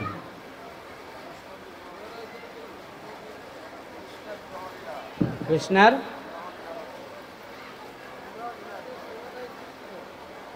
আমি কিচ্ছু বুঝতে পারছি না। ভগবানের যে 16,108 ভগবানের 16,108 ছিল, সেই বিবাহ লীলাটা বলুন। বিবাহ লীলাটা একবার আমি জানতে চাই। হ্যাঁ, এখন কৃষ্ণ যেহেতু সর্বশক্তিমান, তার বিবাহ এই ব্রহ্মাণ্ডে 108, অন্য ব্রহ্মাণ্ডে 108, এরকম অনন্ত কোটি ব্রহ্মাণ্ডে তার অনন্ত কোটি বিবাহ। একটা মানুষ যদি আমরা দেখি মাঝে মধ্যে 4-5টা বিয়ে করে আধা পাগলা হয়ে যায়, তাই না? কিন্তু কৃষ্ণ তো অনন্ত কোটি বিবাহ করেও তিনি নিজেও আনন্দ পাচ্ছেন এবং ভক্তদের আনন্দ দিচ্ছেন। হ্যাঁ, এটা কৃষ্ণ যে সর্বশক্তিমান, তার প্রমাণস্বরূপ তিনি তার ভক্তদেরকে তিনি যে কোনো রসে, সখ্য, বাৎসল্য, মাধুর্য, এইসব রস আছে। বিবাহটা হচ্ছে মাধুর্য রস। কৃষ্ণ তার উন্নত ভক্তদের মাধুর্য রসও দান করতে পারে। চিৎ জগতে সবই পবিত্র। জল, ওই জলটা দেখি, এই জলটা খেলে আমার স্বাস্থ্য ভালো হবে। আর ড্রেনের জল যদি নিয়ে আসেন 1 বোতল ড্রেনের জল খেয়ে আমি মারাও যেতে পারি। তো ঠিক সেই রকম উচ্ছৃঙ্খল যৌন জীবনে মানুষের ক্ষতি হয়। আর কৃষ্ণ যে বিবাহ করেছেন সেটা হচ্ছে অমৃত। বোঝা গেল? কারণ যেমন এই জলটা আমার কাছে অমৃত, কিন্তু ড্রেনের জল বিষাক্ত। ঠিক সেই রকম কৃষ্ণের সঙ্গে গোপীদের লীলাবিলাস সব অমৃত। আর এই জগতে যেসব চলছে উচ্ছৃঙ্খল যৌন জীবন, সেটা হচ্ছে বিষ। বোঝাতে পারলাম? বোঝাতে পারলাম কি? চুপ থাকলে আমি কি করে? আরেক কথা, মানুষের এত কষ্ট করছে সুখের জন্য, কিন্তু সুখ হচ্ছে না এবং তারা বুঝতেও পারছে না। মানুষ সুখ চাইছে কিন্তু সুখ হচ্ছে না, বুঝতেও পারছে না। যেমন একটা শূকর, সে মলমূত্র খায়, পায়খানা খায় আর লেজ নাড়ে। সে কি বুঝে যে পায়খানা খুব সুস্বাদু, নাহলে সে লেজ নাড়ে কেন? একটা শূকর পায়খানা খেতে খেতে লেজ নাড়ে। কেন লেজ নাড়ে? পশু কখন লেজ নাড়ে জানেন? পশু লেজ নাড়ে সুখ পেলে, সুখ না পেলে পশু লেজ নাড়ে না। তো একটা শূকর যদি পায়খানার মধ্যে সুখ পায়, মানুষও দুঃখের মধ্যে সুখ পাচ্ছে। স্বর্গে গেলে মানুষ এই পৃথিবীর সুখে থুতু ফেলবে। স্বর্গের দেবতারা যে সুখ পায়, বৈকুণ্ঠবাসীরা তার উপরে থুতু ফেলে। বুঝেছেন? সুখের স্ট্যান্ডার্ড, শুকরের সুখে মানুষ থুতু ফেলে, মানুষের সুখে দেবতারা থুতু ফেলে, দেবতাদের সুখে বৈকুণ্ঠবাসীরা থুতু ফেলে। সুখের স্ট্যান্ডার্ড যত উপরের দিকে যাবেন, সুখের স্ট্যান্ডার্ড বাড়তে থাকে। তো মানুষ যে এই অনাচারের মধ্যে সুখ পায়, এটা হচ্ছে পশুর সুখ, পশুর সুখ, পাশবিক সুখ। বুঝতে পারলেন? হরে কৃষ্ণ।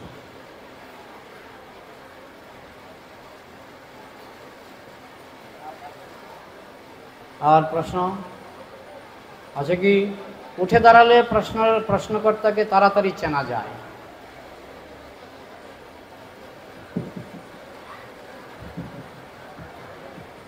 হরে কৃষ্ণ প্রভু। হরে কৃষ্ণ। প্রণাম। আমার প্রশ্ন যে আসক্তি আমাদের আছে কি? আসক্তি থেকে মুক্তির উপায় কি? আমরা যখন কৃষ্ণ বিদ্বেষী হয়ে যাই, তখনই ক্রমে ক্রমে আসক্তি বাড়তে থাকে। আমরা যখন কৃষ্ণ প্রেমকে ছেড়ে দিই, তখনই আমাদের আসক্তি বাড়তে থাকে।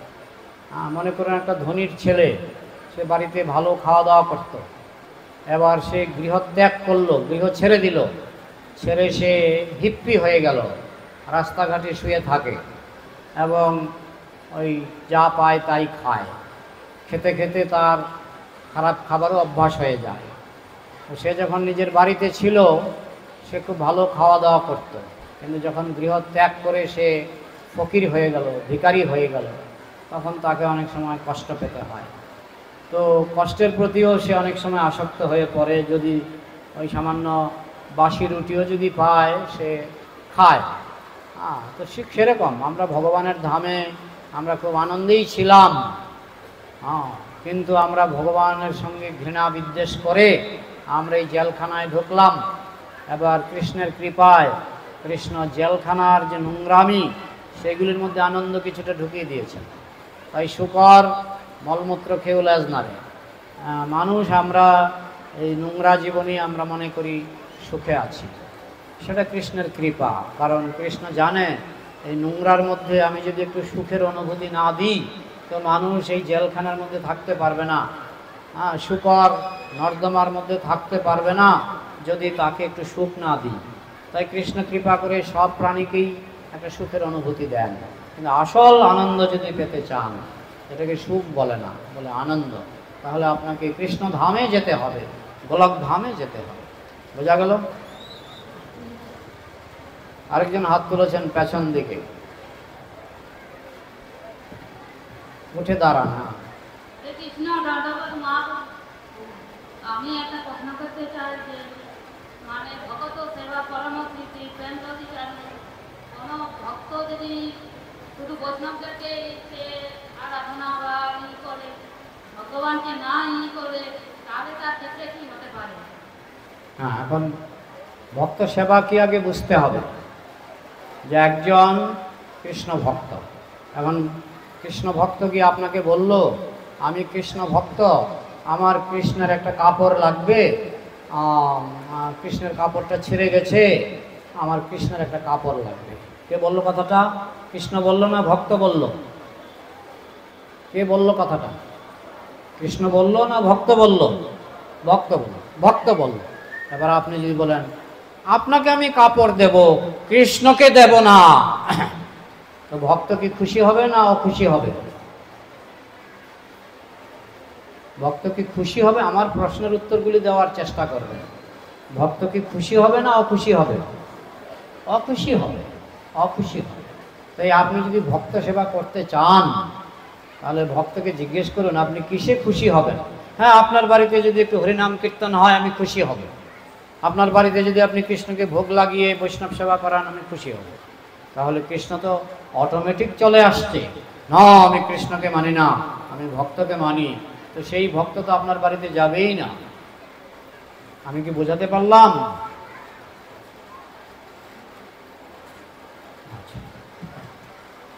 নেক্সট যদি প্রশ্ন থাকে বলুন, না হলে আমরা জগন্নাথ কথা একটু হলেও শ্রবণ করব। অনেক প্রশ্ন করেছেন, ধন্যবাদ। তবুও আমি আরেকজনকে সুযোগ দেওয়া যায়। আরেকজন প্রশ্ন থাকলে উঠে দাঁড়াবেন। এখানে পুরুষ লোক প্রশ্ন কম করেছেন, মাতাজিরা প্রশ্ন বেশি করেছেন। অন্যান্য পাঠে পুরুষ লোক প্রশ্ন বেশি করে, মাতাজিরা কম করে। এখানে আমি দেখলাম উল্টো। প্রথম আমার মনে হয় আমার জীবনে প্রথম দেখতে পাচ্ছি যে মাতাজিদের প্রশ্ন বেশি। হ্যাঁ, এখানে আরেকজন হাত তুলেছে, দেখুন কে? কেউ নেই? আচ্ছা, হরে কৃষ্ণ প্রভু। হরে তো কৃষ্ণ। আজকে যে বইটা আপনি পাঠ করলেন সেটা বেঙ্গলি? এটা বাংলা হয়নি। প্রভুপাদের প্রবচন, প্রভুপাদের বক্তৃতা, এরকম 70-80খানা বই এখনও বাংলা হয়নি। আর এগুলি 1000 কপি ছাপিয়েছিল। যে মাসে ছাপিয়েছে সেই মাসেই সব বিক্রি হয়ে গেছে, এরপরে আর ছাপানো হয়নি। এই বইটার কি নাম প্রভু? এটি বিভিন্ন নামে আছে, যেমন এইটা হচ্ছে নবম খণ্ড, collected lectures on Srimad Bhagavat নবম খণ্ড, এটা একটা নাম। আবার আরেকটার নাম হচ্ছে collected lecture on Srimad Bhagavad Gita as it is, সেটা আবার খণ্ড খণ্ড ভাগ আছে। আবার আছে collected lecture on Chaitanya Charitamrita, collected lecture on Ishopanishad. এরকম আলাদা আলাদা লেকচার, প্রভুপাদের লেকচার এবং প্রভুপাদের চিঠিপত্র, প্রভুপাদের এমনকি কনভারসেশন, কথাবার্তা, সেগুলি নিয়েও 39 খণ্ড। প্রভুপাদের কথাবার্তা 39 খণ্ড, একেবারে অমৃত, একেবারে অমৃত। ওইসব বই যদি আপনার হাতে পড়ে আপনি আর ছাড়তে পারবেন না, অমৃত। বোঝা গেল? আমার ভাগ্য ভালো, 1000 কপি ছাপিয়েছিল, আমি সব কপি 1 কপি করে কিনেছি, বুঝেছেন? বেশ মানে লাখের উপরে টাকা চলে গেছে। কিন্তু এগুলো বিদেশি বই তো, দাম বেশি। হ্যাঁ, মানে এরকম 1 কপি কিনতে কমপক্ষে তখনই, আমি কিনেছি প্রায় 30 বছর আগে, ওই তখনই এরকম এক একটা কপি 5000, 10,000 করে নিয়েছি। বুঝেছেন? আর কিছু প্রশ্ন? হ্যাঁ, ওই যে একজন মাতাজি দাঁড়িয়েছেন, মাইকটা পাঠিয়ে দিন হাতে হাতে। ওই মাইক যাচ্ছে? মাইক কোথায়? হ্যাঁ, মাইকটা হাতে হাতে পাঠিয়ে দিন।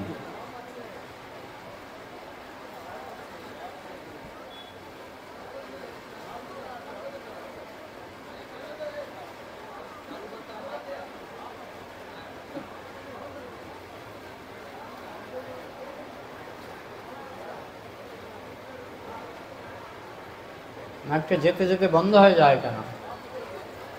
না, চরণে প্রণাম। প্রণাম। একটা প্রশ্ন, অন্য মন্দিরে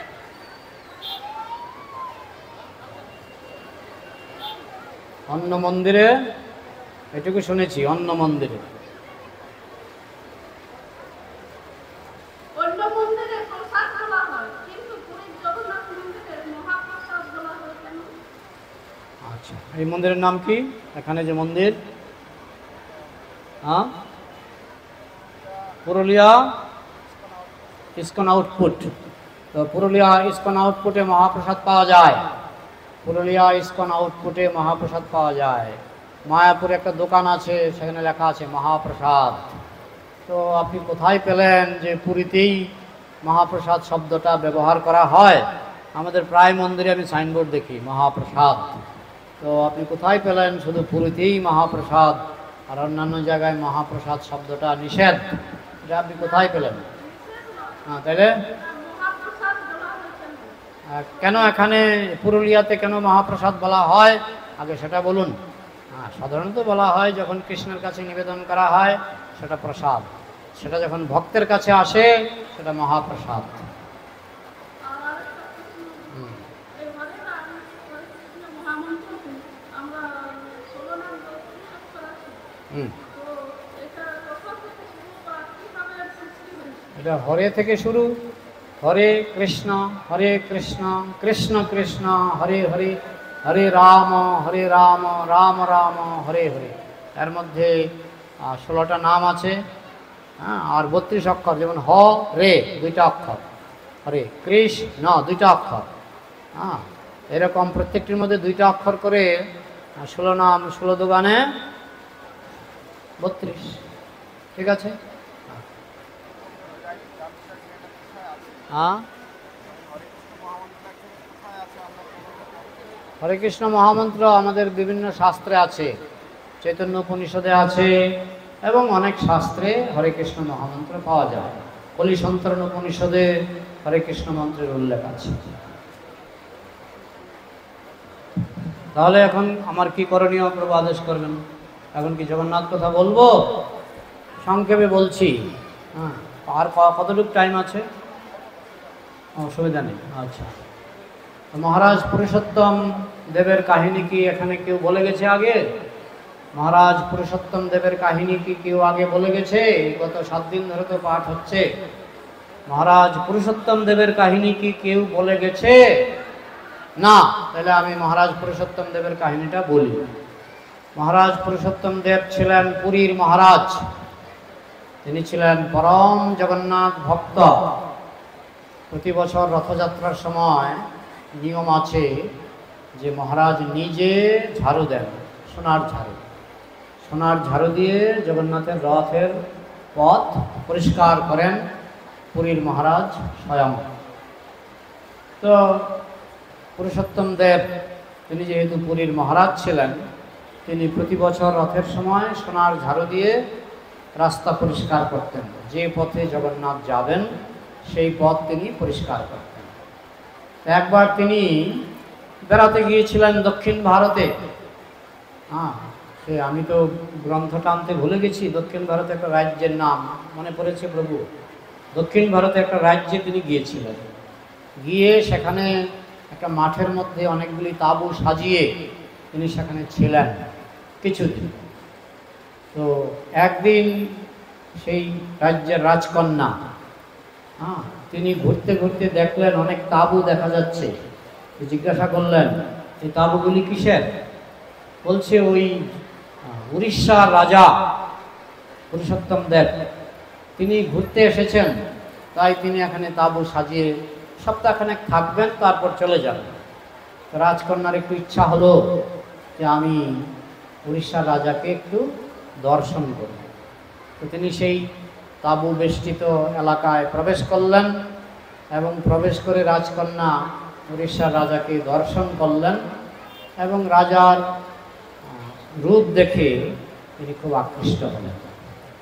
সেই দক্ষিণ ভারতের রাজকন্যা, রাজ্যটার নাম কারো মনে পড়লে আমাকে বলবেন। কাঞ্চিপুরম। কাঞ্চিপুরম। তো সেখানকার রাজকন্যা পুরুষোত্তম দেব যিনি ছিলেন উড়িষ্যার রাজা, তাকে দেখে তার সৌন্দর্য দেখে আকৃষ্ট হলেন এবং তিনি গিয়ে বাবা মাকে বলেই দিলেন যে আমার এই রাজাকে দেখে পছন্দ হয়েছে। তখন বাবা মা দেখলেন আমার মেয়ের বিয়ের বয়স হয়ে গেছে, তো উড়িষ্যার রাজা মন্দকি, তখন রাজাকে খবর দেওয়া হলো। রাজাও সেই রাজকন্যাকে দেখেছিলেন এবং রাজকন্যাকে দেখে রাজাও আকৃষ্ট হয়েছিলেন। তো সুযোগ পেয়ে রাজা এলেন। উড়িষ্যা রাজা কাঞ্চিপুরমের রাজার সঙ্গে দেখা করলেন। কাঞ্চিপুরমের রাজা বলেই দিলেন যে আমার কন্যা আপনাকে পছন্দ করেছে, তো আপনার যদি কোনো আপত্তি না থাকে তাহলে আমার কন্যার সঙ্গে আপনার বিবাহ হতে পারে। তখন রাজা বললেন আপনার কন্যা যেমন আমাকে পছন্দ করেছে, আমিও আপনার কন্যাকে দেখেছি, তাকে আমারও পছন্দ হয়েছে, তাহলে বিবাহের কথাবার্তা চলতে পারে। তো ঠিক আছে, তো আপনি তো এখন পুরী ফিরে যাবেন, তো আমি মন্ত্রীকে পাঠাবো। মন্ত্রী আপনার রাজবাড়ি এবং আপনার সব কিছু একটু পর্যবেক্ষণ করবেন। শত হলেও রাজকন্যার বিবাহ একটু ভালো করে দেখে শুনে করা ভালো। তো তিনি একটু পর্যবেক্ষণ করবেন। যদি মন্ত্রী বলেন যে বিবাহ হবে, কারণ মন্ত্রী মানে মন্ত্রণা দেবেন। যদি মন্ত্রী পরামর্শ দেয় যে বিবাহ হবে, তাহলে বিবাহ হবে। তখন রাজা বললেন ঠিক আছে, আমন্ত্রিত আপনার মন্ত্রী আসুক। তো মন্ত্রী গিয়ে যখন উড়িষ্যায় উঠলেন, সেটা ছিল রথের সময়, রথের 2 দিন আগে। তো রাজামশাই বললেন আপনি এসেছেন এমন একটা সময়ে, আমি অত্যন্ত ব্যস্ত, রথের সময়, তো রথে থাকুন, রথের পরে আমরা প্রাণ খুলে কথাবার্তা বলবো, রথটা দেখে যান। মন্ত্রী দেখলেন যে রথ দেখার একটা সুযোগ যখন হয়ে গেল, দেখেই যাই, এইভাবে মন্ত্রী থেকে গেলেন। তারপরে মন্ত্রী সব, উনি তো গেছেন মানে অনুসন্ধান করার জন্য রাজাটা কেমন, ভালো মানুষ কিনা, স্বভাব চরিত্র ঠিক আছে কিনা, এইসব বোঝার জন্য মন্ত্রী তো বুদ্ধিমান, তো গিয়ে রাজার দিকে নজর রাখছেন এবং অনেক কিছু জিজ্ঞাসাবাদ করছেন, রাজা কেমন মানুষ। সবাই বলছে ভালো, খুবই ভালো। তো রথের সময় মন্ত্রীকে রথের কাছে আমন্ত্রণ করা হলো। মন্ত্রী রথের কাছে গেলেন, গিয়ে দেখছেন রাজা রাস্তা ঝাড়ু দিচ্ছে। তখন মন্ত্রী মনে মনে অসন্তুষ্ট হলেন, নাকি ঝাড়ুদারের বংশধর না, তো ভাগ্যক্রমে রাজা হয়ে গেছে, মনে হয় ঝাড়ুদারের বংশধর। তো ফিরে গেলেন কাঞ্চিতে। ফিরে গিয়ে কাঞ্চির রাজাকে বললেন, মহারাজ কি আর বলবো, এ তো ঝাড়ুদার। কী করে বুঝলেন? দেখেছি রাস্তা ঝাড়ু দিয়েছে। না, যত রাজা হোক আর যাই হোক, ঝাড়ুদারের সঙ্গে আমার কন্যাকে আমি বিবাহ দেব না। এই কথা রাজকন্যাকে জানিয়ে দেওয়া হলো। তুমি যাকে পছন্দ করেছ সে তো ঝাড়ুদার, হতে পারে রাজা, কিন্তু ঝাড়ু দেওয়ার অভ্যাস আছে। হ্যাঁ, যদি কিছু অনুষ্ঠান হয়, তার কি কর্মচারীর অভাব আছে? হ্যাঁ, কর্মচারীর অভাব আছে, কর্মচারীকে বলতে পারে না ঝাড়ু দাও, কেন সে নিজে ঝাড়ু দিল? হ্যাঁ, তার মানে মনটা এখনো রাজার মতো, রাজার যেমন একটা অহংকার, একটু হাবভাব না থাকলে রাজা বলে মনে হয় না। তো ঠিক সেরকম এই যে ঝাড়ু দেয় রাস্তা, একে রাজার যে পদমর্যাদা মনে হয়নি। রাজকন্যা মনে মনে খুব কষ্ট পেলেন, কারণ রাজকন্যা পুরুষোত্তম মহারাজকে খুবই ভালোবাসতেন। তখন রাজকন্যা তিনি প্রার্থনা শুরু করলেন যে আমি যেন এই রাজাকে স্বামী রূপে পাই। এইদিকে রাজা দেখলেন যে আমাকে অপমান করা হলো। তিনিও খবর পেয়েছেন দূতের মুখে যে যেহেতু তিনি জগন্নাথের রাস্তা ঝাড়ু দিয়েছে, সেই জন্য ওই কাঞ্চির রাজা তাকে প্রত্যাখ্যান করেছে, বিবাহ দেবে না। তো এটা তো ঠিক নয়, জগন্নাথের রাস্তা ঝাড়ু দেওয়া মানে সৌভাগ্যের কথা, এটা তো ঠিক নয়, আমি তাকে শিক্ষা দেব। তো তিনি কিছু সৈন্য সামন্ত নিয়ে, মানে পুরীর রাজা সৈন্য সামন্ত নিয়ে তিনি কাঞ্চিপুরে গেলেন। গিয়ে তাঁবু খাটিয়ে তিনি আক্রমণ করবেন, মানে কাঞ্চির রাজাকে তিনি আক্রমণ করবেন। তো তাঁবু খাটালেন, কিন্তু জগন্নাথের কি ইচ্ছা, সেই রাত্রে ওই তাঁবুর মধ্যে আগুন ধরে অনেকগুলি তাঁবু পুড়ে গেল, অস্ত্র শস্ত্র নষ্ট হলো। এখন রাজা দেখলেন এখন তো যুদ্ধ করা সম্ভব নয়, তিনি আবার জগন্নাথপুরীতে ফিরে আসলেন। তিনি ভাবতে লাগলেন আমার কোন অপরাধে এই দুর্ঘটনা ঘটল। তখন তিনি যে কোনোভাবেই হোক বুঝতে পারলেন যে আমি জগন্নাথের অনুমতি নিয়ে যাইনি এবং জগন্নাথের কাছে কোনো প্রার্থনা করিনি, এই জন্য বোধহয় জগন্নাথ আমাকে একটা শিক্ষা দিলেন। তখন তিনি গিয়ে জগন্নাথের কাছে আকুল প্রাণে প্রার্থনা করলেন যে আমি কাঞ্চিপুরের রাজাকে আমি যুদ্ধে পরাজিত করতে চাই। জগন্নাথ তাকে স্বপ্নে আদেশ করলেন, কোনো চিন্তা করো না, তুমি এগিয়ে যাও, আমরা তোমাকে যুদ্ধে সাহায্য করব। যাই হোক, রাজা আবার দলবল নিয়ে রওনা হলেন। তো রাস্তার মধ্যে এক মাতাজি দই বিক্রি করছিলেন, মাঠা এখানে মাঠা বলে না, মাঠা বিক্রি করেছে, ঘোল বিক্রি করছিলেন। তো দুজন ব্যক্তি, একজন একটা কালো ঘোড়ায় আর একজন একটা সাদা ঘোড়ায় বসে, খুব সুন্দর রাজপুত্র দুইজন, তারা রাস্তা দিয়ে যাচ্ছিলেন। ওই যে গোয়ালিনী মাঠা বিক্রি করছিলেন, তো তারা গোয়ালিনী তিনি যখন মাঠা বিক্রি করছিলেন, সেই দুই ভাই, এরা ছিলেন আসলে কৃষ্ণ বলরাম, এরা ছিলেন জগন্নাথ আর বলরাম। রাজাকে সাহায্য করতে তারা আগে ভাগেই রওনা হয়ে গেছে। তো তারা সেই গোয়ালিনীকে বললেন যে একটু মাঠা দেবে, আমরা খুব তৃষ্ণার্ত। তো গোয়ালিনী দিলেন মাঠা, কিন্তু তিনি তো ভাবছেন এরা রাজপুত্রের মতো দেখতে, এদের তো আর পয়সার অভাব নাই। তো গোয়ালিনী দিলেন, তারা অনেক মাঠা খেলো, একবারে গোয়ালিনীর মাঠা প্রায় শেষ করে দিল। শেষ করে তো বলছে এখন কি করি, আমাদের কাছে তো পয়সা নেই।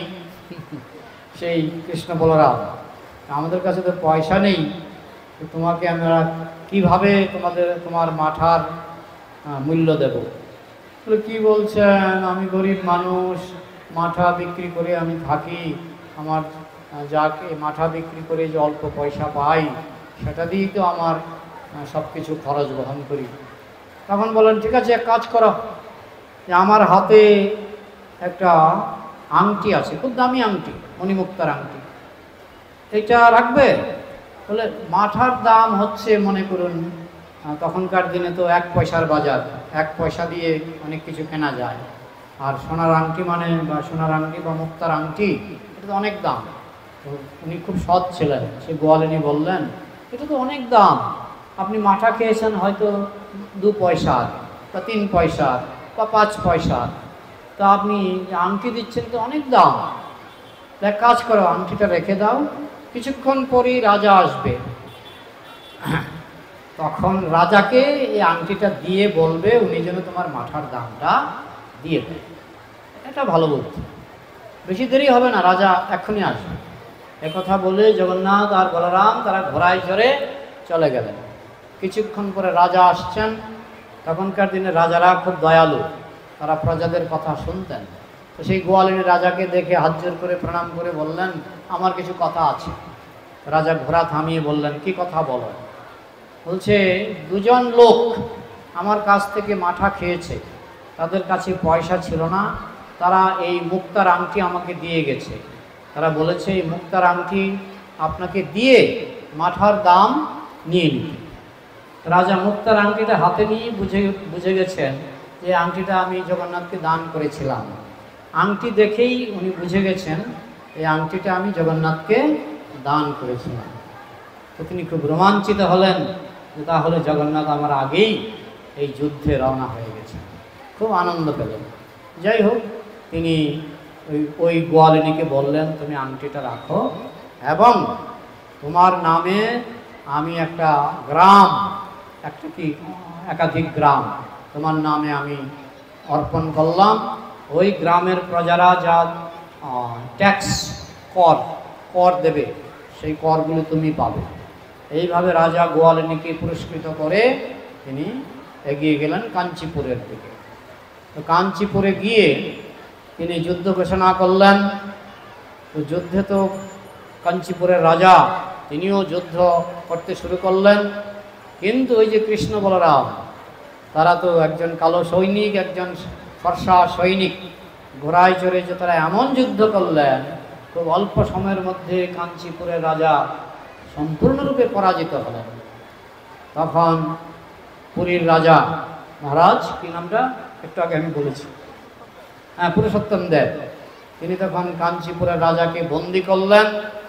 বন্দি করে তিনি একটা শর্ত হয়েছিল, যদি কাঞ্চিপুরের রাজা হেরে যায় তাহলে তার যে সেবিত বিগ্রহ এইগুলি জগন্নাথের পেছনে বসবে, আর যদি কাঞ্চিপুরের রাজা জিতে যায় তাহলে এরা জগন্নাথের সামনে বসবে।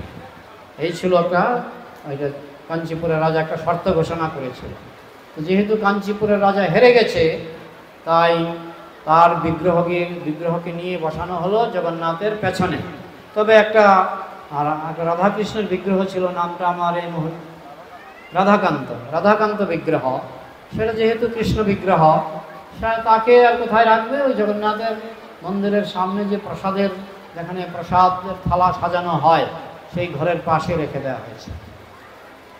তারপরে ওই রাজকন্যাকে বন্দি করে নিয়ে আসা হলো এবং রাজা বললেন যে আপনার কন্যাকে আমরা একজন ঝাড়ুদারের সঙ্গেই বিয়ে দেব। তো রাজা মনে খুব কষ্ট পেলেন যে হরিবল হরিবল, গেল প্রাণ চলে গেল।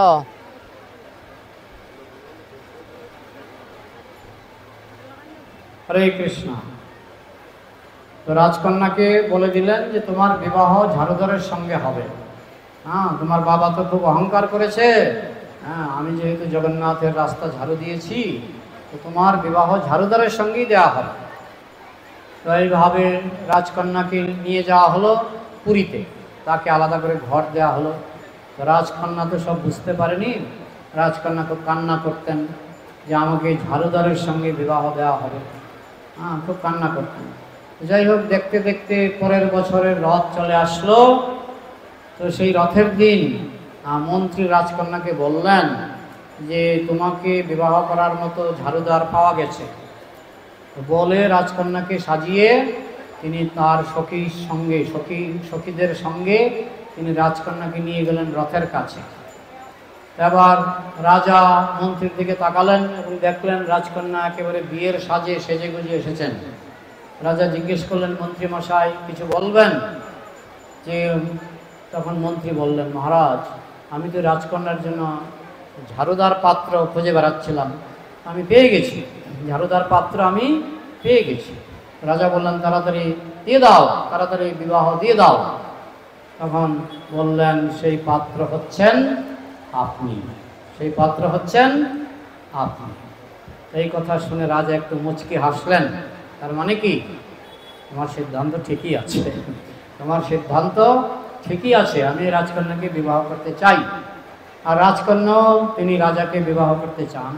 তো রথের সময় যখন ঝাড়ু দিচ্ছিলেন তখন মন্ত্রী বললেন, যাও, ওই যে ঝাড়ুদার, তোমার ঝাড়ুদার পাত্র পাওয়া গেছে অনেক দিন পর, যাও ওই ঝাড়ুদার পাত্রকে মালা পরিয়ে দাও।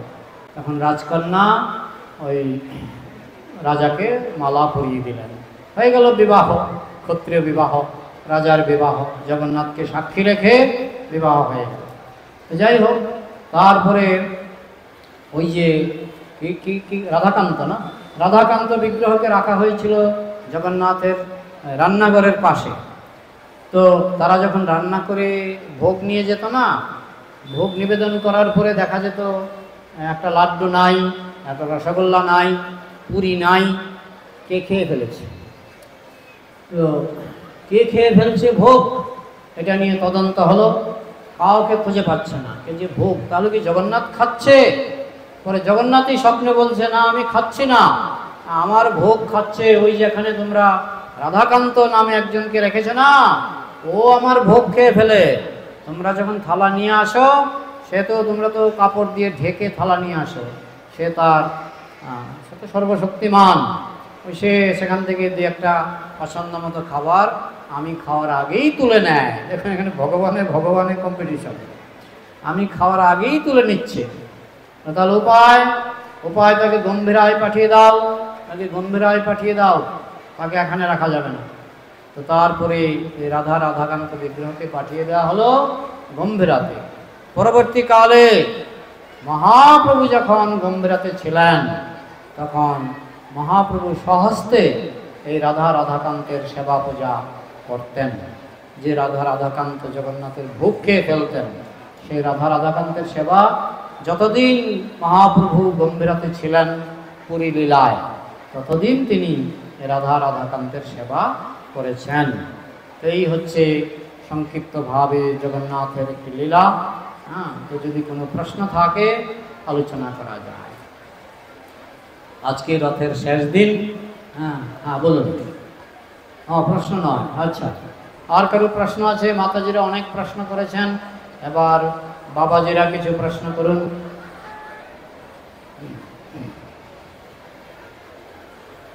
আপনারা যদি পুরীতে যান তাহলে রাধাকান্ত বিগ্রহ এখনো আছে। আমার সৌভাগ্য হয়েছিল দর্শন করার। যে বিগ্রহ স্বয়ং মহাপ্রভু যে বিগ্রহের পূজা আরাধনা করেছিলেন এবং যে বিগ্রহ ভোগ চুরি করে খেয়ে ফেলতেন, তো সেই বিগ্রহ এখনো আছে গম্ভীরাতে। তো কোনো প্রশ্ন নেই।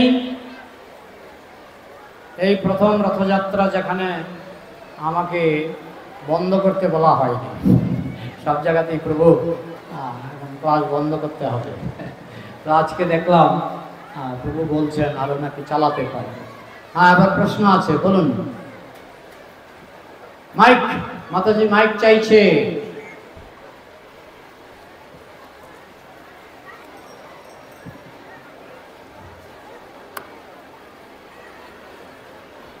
কৃষ্ণ প্রভু, প্রভু আমি যখন কাঞ্চীপুরের অভিযান করছিলাম তো সেখান থেকে 3টে বিগ্রহ আনা হয়েছিল, রাধাকান্তের আর সাক্ষী গোপাল ও ভক্তগণের। 3টে শুনেছিলাম। কি শুনেছিল জানি না, তবে বইয়ে কিন্তু আমি এই নামগুলি শুধু রাধাকান্ত, রাধাকান্ত বইয়ে ওইটাই লেখা আছে। আমি জগন্নাথ লীলা বলে আমাদের বই বিক্রি হয়, বেশি দাম না, কত জগন্নাথ লীলা? গণেশ ছিল, কিন্তু ওই তুমি যে বলছো সাক্ষী গোপাল এরা ছিল না। ঠিক আছে, এটা বইয়ে দেখে নিও। আর কিছু? হ্যাঁ, ওই যে এখানে প্রশ্ন, তুমি এগিয়ে আসো।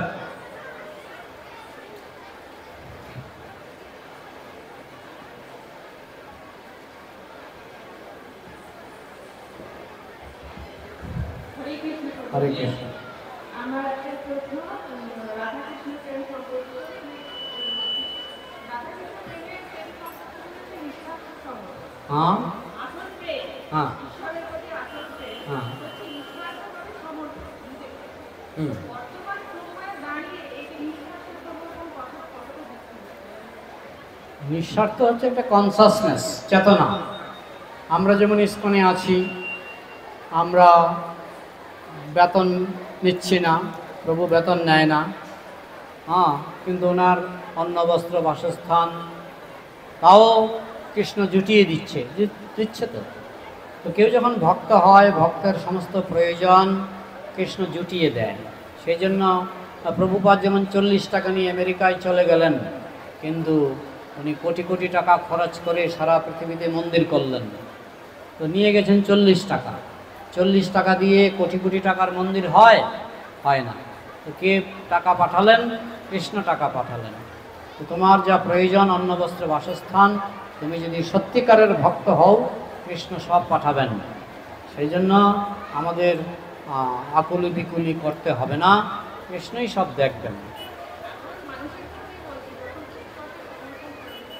হ্যাঁ, মানুষই তো। প্রভুপাদ তো তিনি তো নররূপেই গিয়েছেন না। না, এখনো আমি চাকরি বাকরি না করে ইস্কনে চলে আসি। অনেকে আমাকে বলেছে, আমার চাকরির অফার এসেছিল, অনেকে বলেছে অফারটা নিয়ে নাও, না হলে পস্তাতে হবে ভবিষ্যতে। কিন্তু আমি দেখলাম যে আমি অফারটা ছিঁড়ে, আমার বন্ধু ছিঁড়ে ফেলে দিয়েছিল, ওটা ছিঁড়ে ডাস্টবিনে ফেলে দিয়েছিল। কিন্তু আমি তো দেখছি চাকরি না করেও আমি মহা আনন্দে আমার জীবন কাটিয়ে দিলাম। 25 বছর বয়সে জয়েন করেছিলাম, এখন আমার 65-তে পা দিলাম। 30শে জুন আমি 65-তে পা দিলাম। তো কোথায় আমি তো দেখছি চাকরি না করেও আমি আনন্দেই আছি। তো এটা এখনও হয়, এই যুগেও হয়। তোমার চেতনাটা কৃষ্ণ দেখবেন।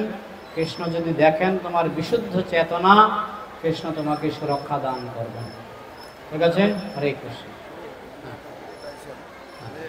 সাধারণ গৃহস্থরা চাকরি করে বা ব্যবসা করে কি করে নিঃস্বার্থভাবে ভগবানের সেবা করতে পারে? এখন সাধারণ গৃহস্থরা চাকরি করে কি করে ভগবানের সেবা করবে? তো সেটা হলো কি না, তাদের তো কিছুটা দায়বদ্ধতা থাকে। তারা মানে অনেক সময় একটু অসুবিধা হবে, তাদের একটু অসুবিধা হবে। গতকালও আমার একজন গৃহস্থের সঙ্গে কথা হচ্ছিল। উনি বলছেন ওই সকাল 9টার মধ্যে আমাকে অফিসে দৌড়াতে হয়, আমার 16 মালা জব করতে একটু কষ্টই হয়ে যায়। হ্যাঁ, তো হ্যাঁ, যারা বাইরের জগতে চাকরি বাকরি করে তাদের একটু কষ্ট হতে পারে, কিন্তু যারা সম্পূর্ণরূপে কৃষ্ণ নির্ভর, কৃষ্ণ তাদের দেখাশোনা করবেন। হ্যাঁ, যেমন আমাদের মায়াপুরে অনেক মাতাজি, তারা এরকম ভক্তকে বিবাহ করে। হ্যাঁ, আমি এক সময় বিবাহিত ছিলাম, আমার কোনো রোজগার ছিল না। হ্যাঁ, তো কন্যাপক্ষের থেকে জিজ্ঞেস করা হয়েছিল আমার কোনো রোজগার আছে কিনা, না কোনো রোজগার নেই। তারা জানে মঠবাসীর কোনো রোজগার নেই। হ্যাঁ, তো বিবাহ দিয়ে দিল। তো কৃষ্ণ তো সর্বতোভাবে রক্ষা করেছে, কোনো অসুবিধা হয়নি। যাই হোক, এটা আমার দৃষ্টান্ত আমি বলছি এই কারণে, আমার জীবনে আমি দেখলাম যে কৃষ্ণের উপর নির্ভর করে করলে কি বিবাহিত, কি অবিবাহিত, কি ব্রহ্মচারী, কি বানপ্রস্থী, এখন যেমন আমি বানপ্রস্থী, তো কোনো অসুবিধা হয় না, কৃষ্ণ সুরক্ষা দান করেন। আমি কি বোঝাতে পারলাম? ঠিক আছে। আর তাহলে কি রাখবো? যদি আর প্রশ্ন না থাকে তাহলে রাখছি প্রভু।